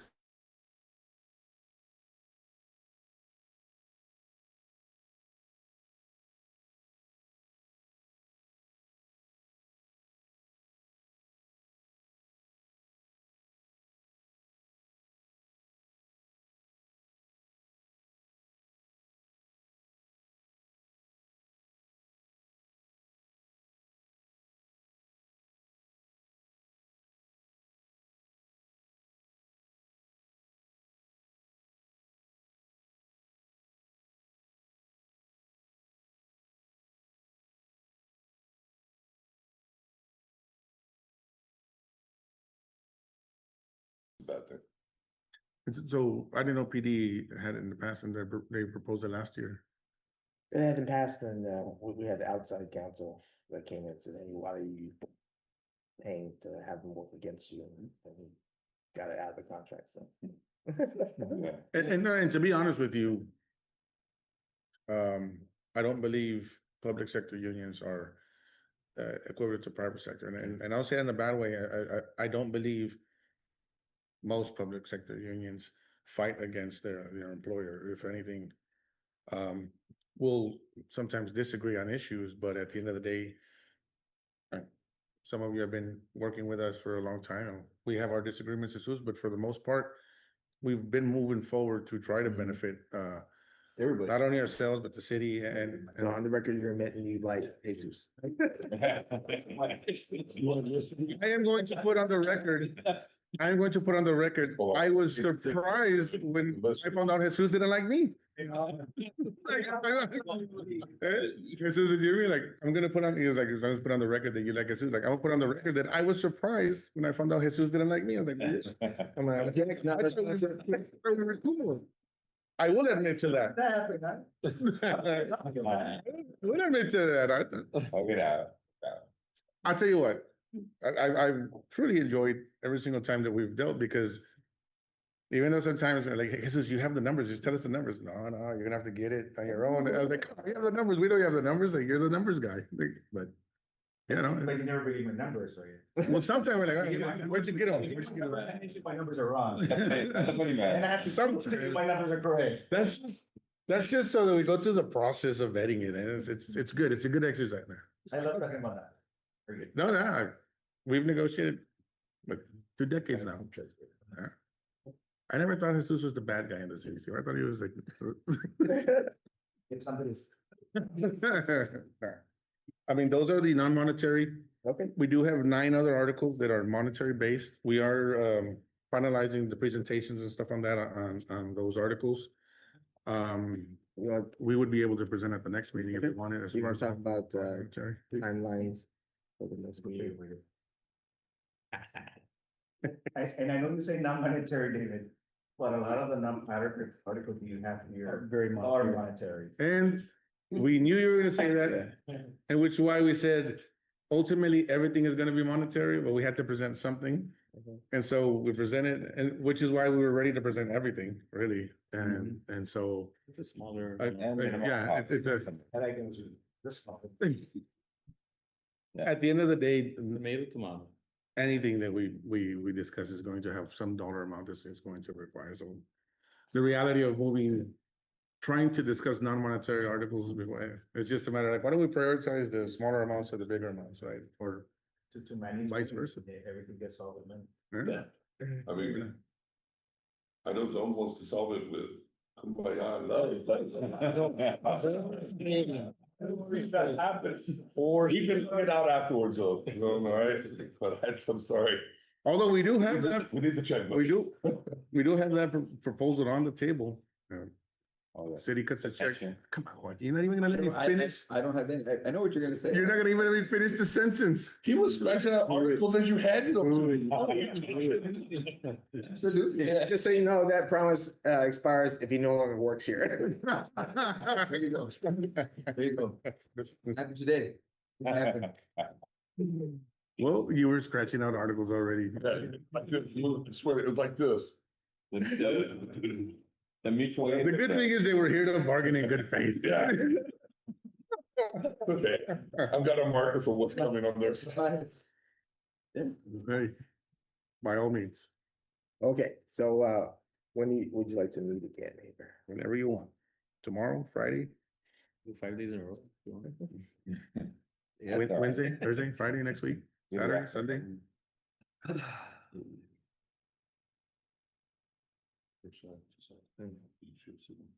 Yeah. I have to ask Joaquin, he might go for it. Randall's requesting you pick all these shifts. Yeah, here, look, Zone. That's when he's on. Any of the red days. Okay.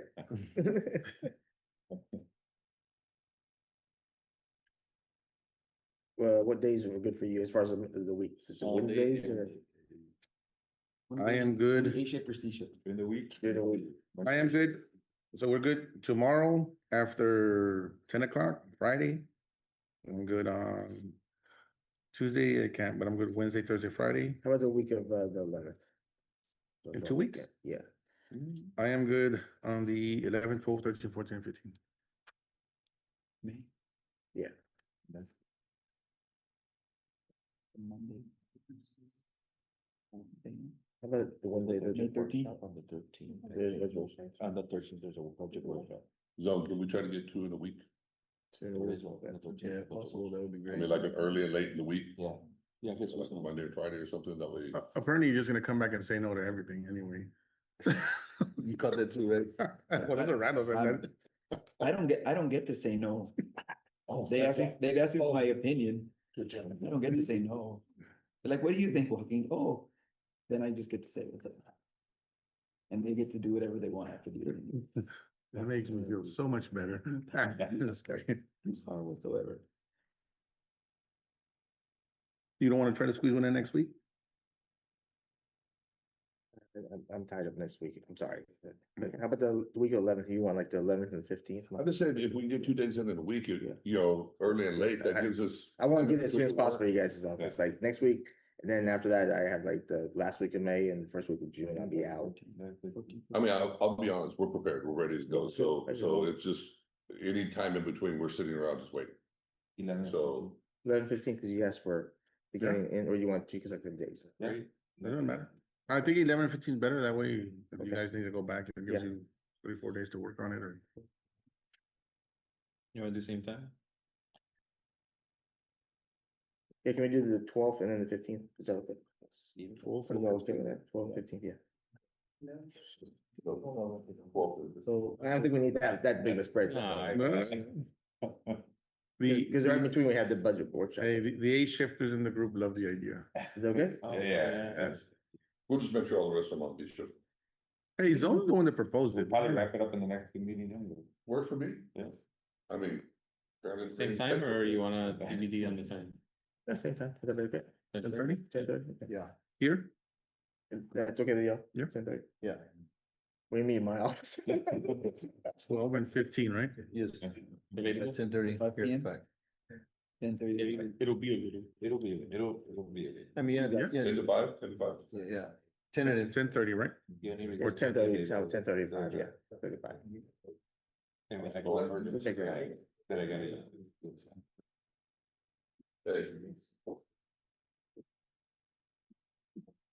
Ten thirty to 5. Hey, we still got 2 hours, Joaquin. Oh, yeah, it's good. Yes, we do. We can go over this one. I'm ready, El Guapo.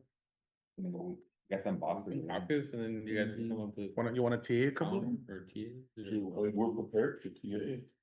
Ready? All of a sudden, What kind of, Word document, and only about 5,000 Word document. Let's send me the Word doc better. Let me work on these, yeah, and then I'll exchange ours. Next one will be a lot more productive. I appreciate it. Like I said, my intention was to bring forth some articles, but I wanted to get a roadmap first. So I appreciate the exercise that you all indulge me in, and I'll have a lot more ready next time, and I'm hoping, like you all, to get this knocked out very quickly. Sounds good. With that, we're done 3:09 today. Sure. Thank you. Oscar, do you have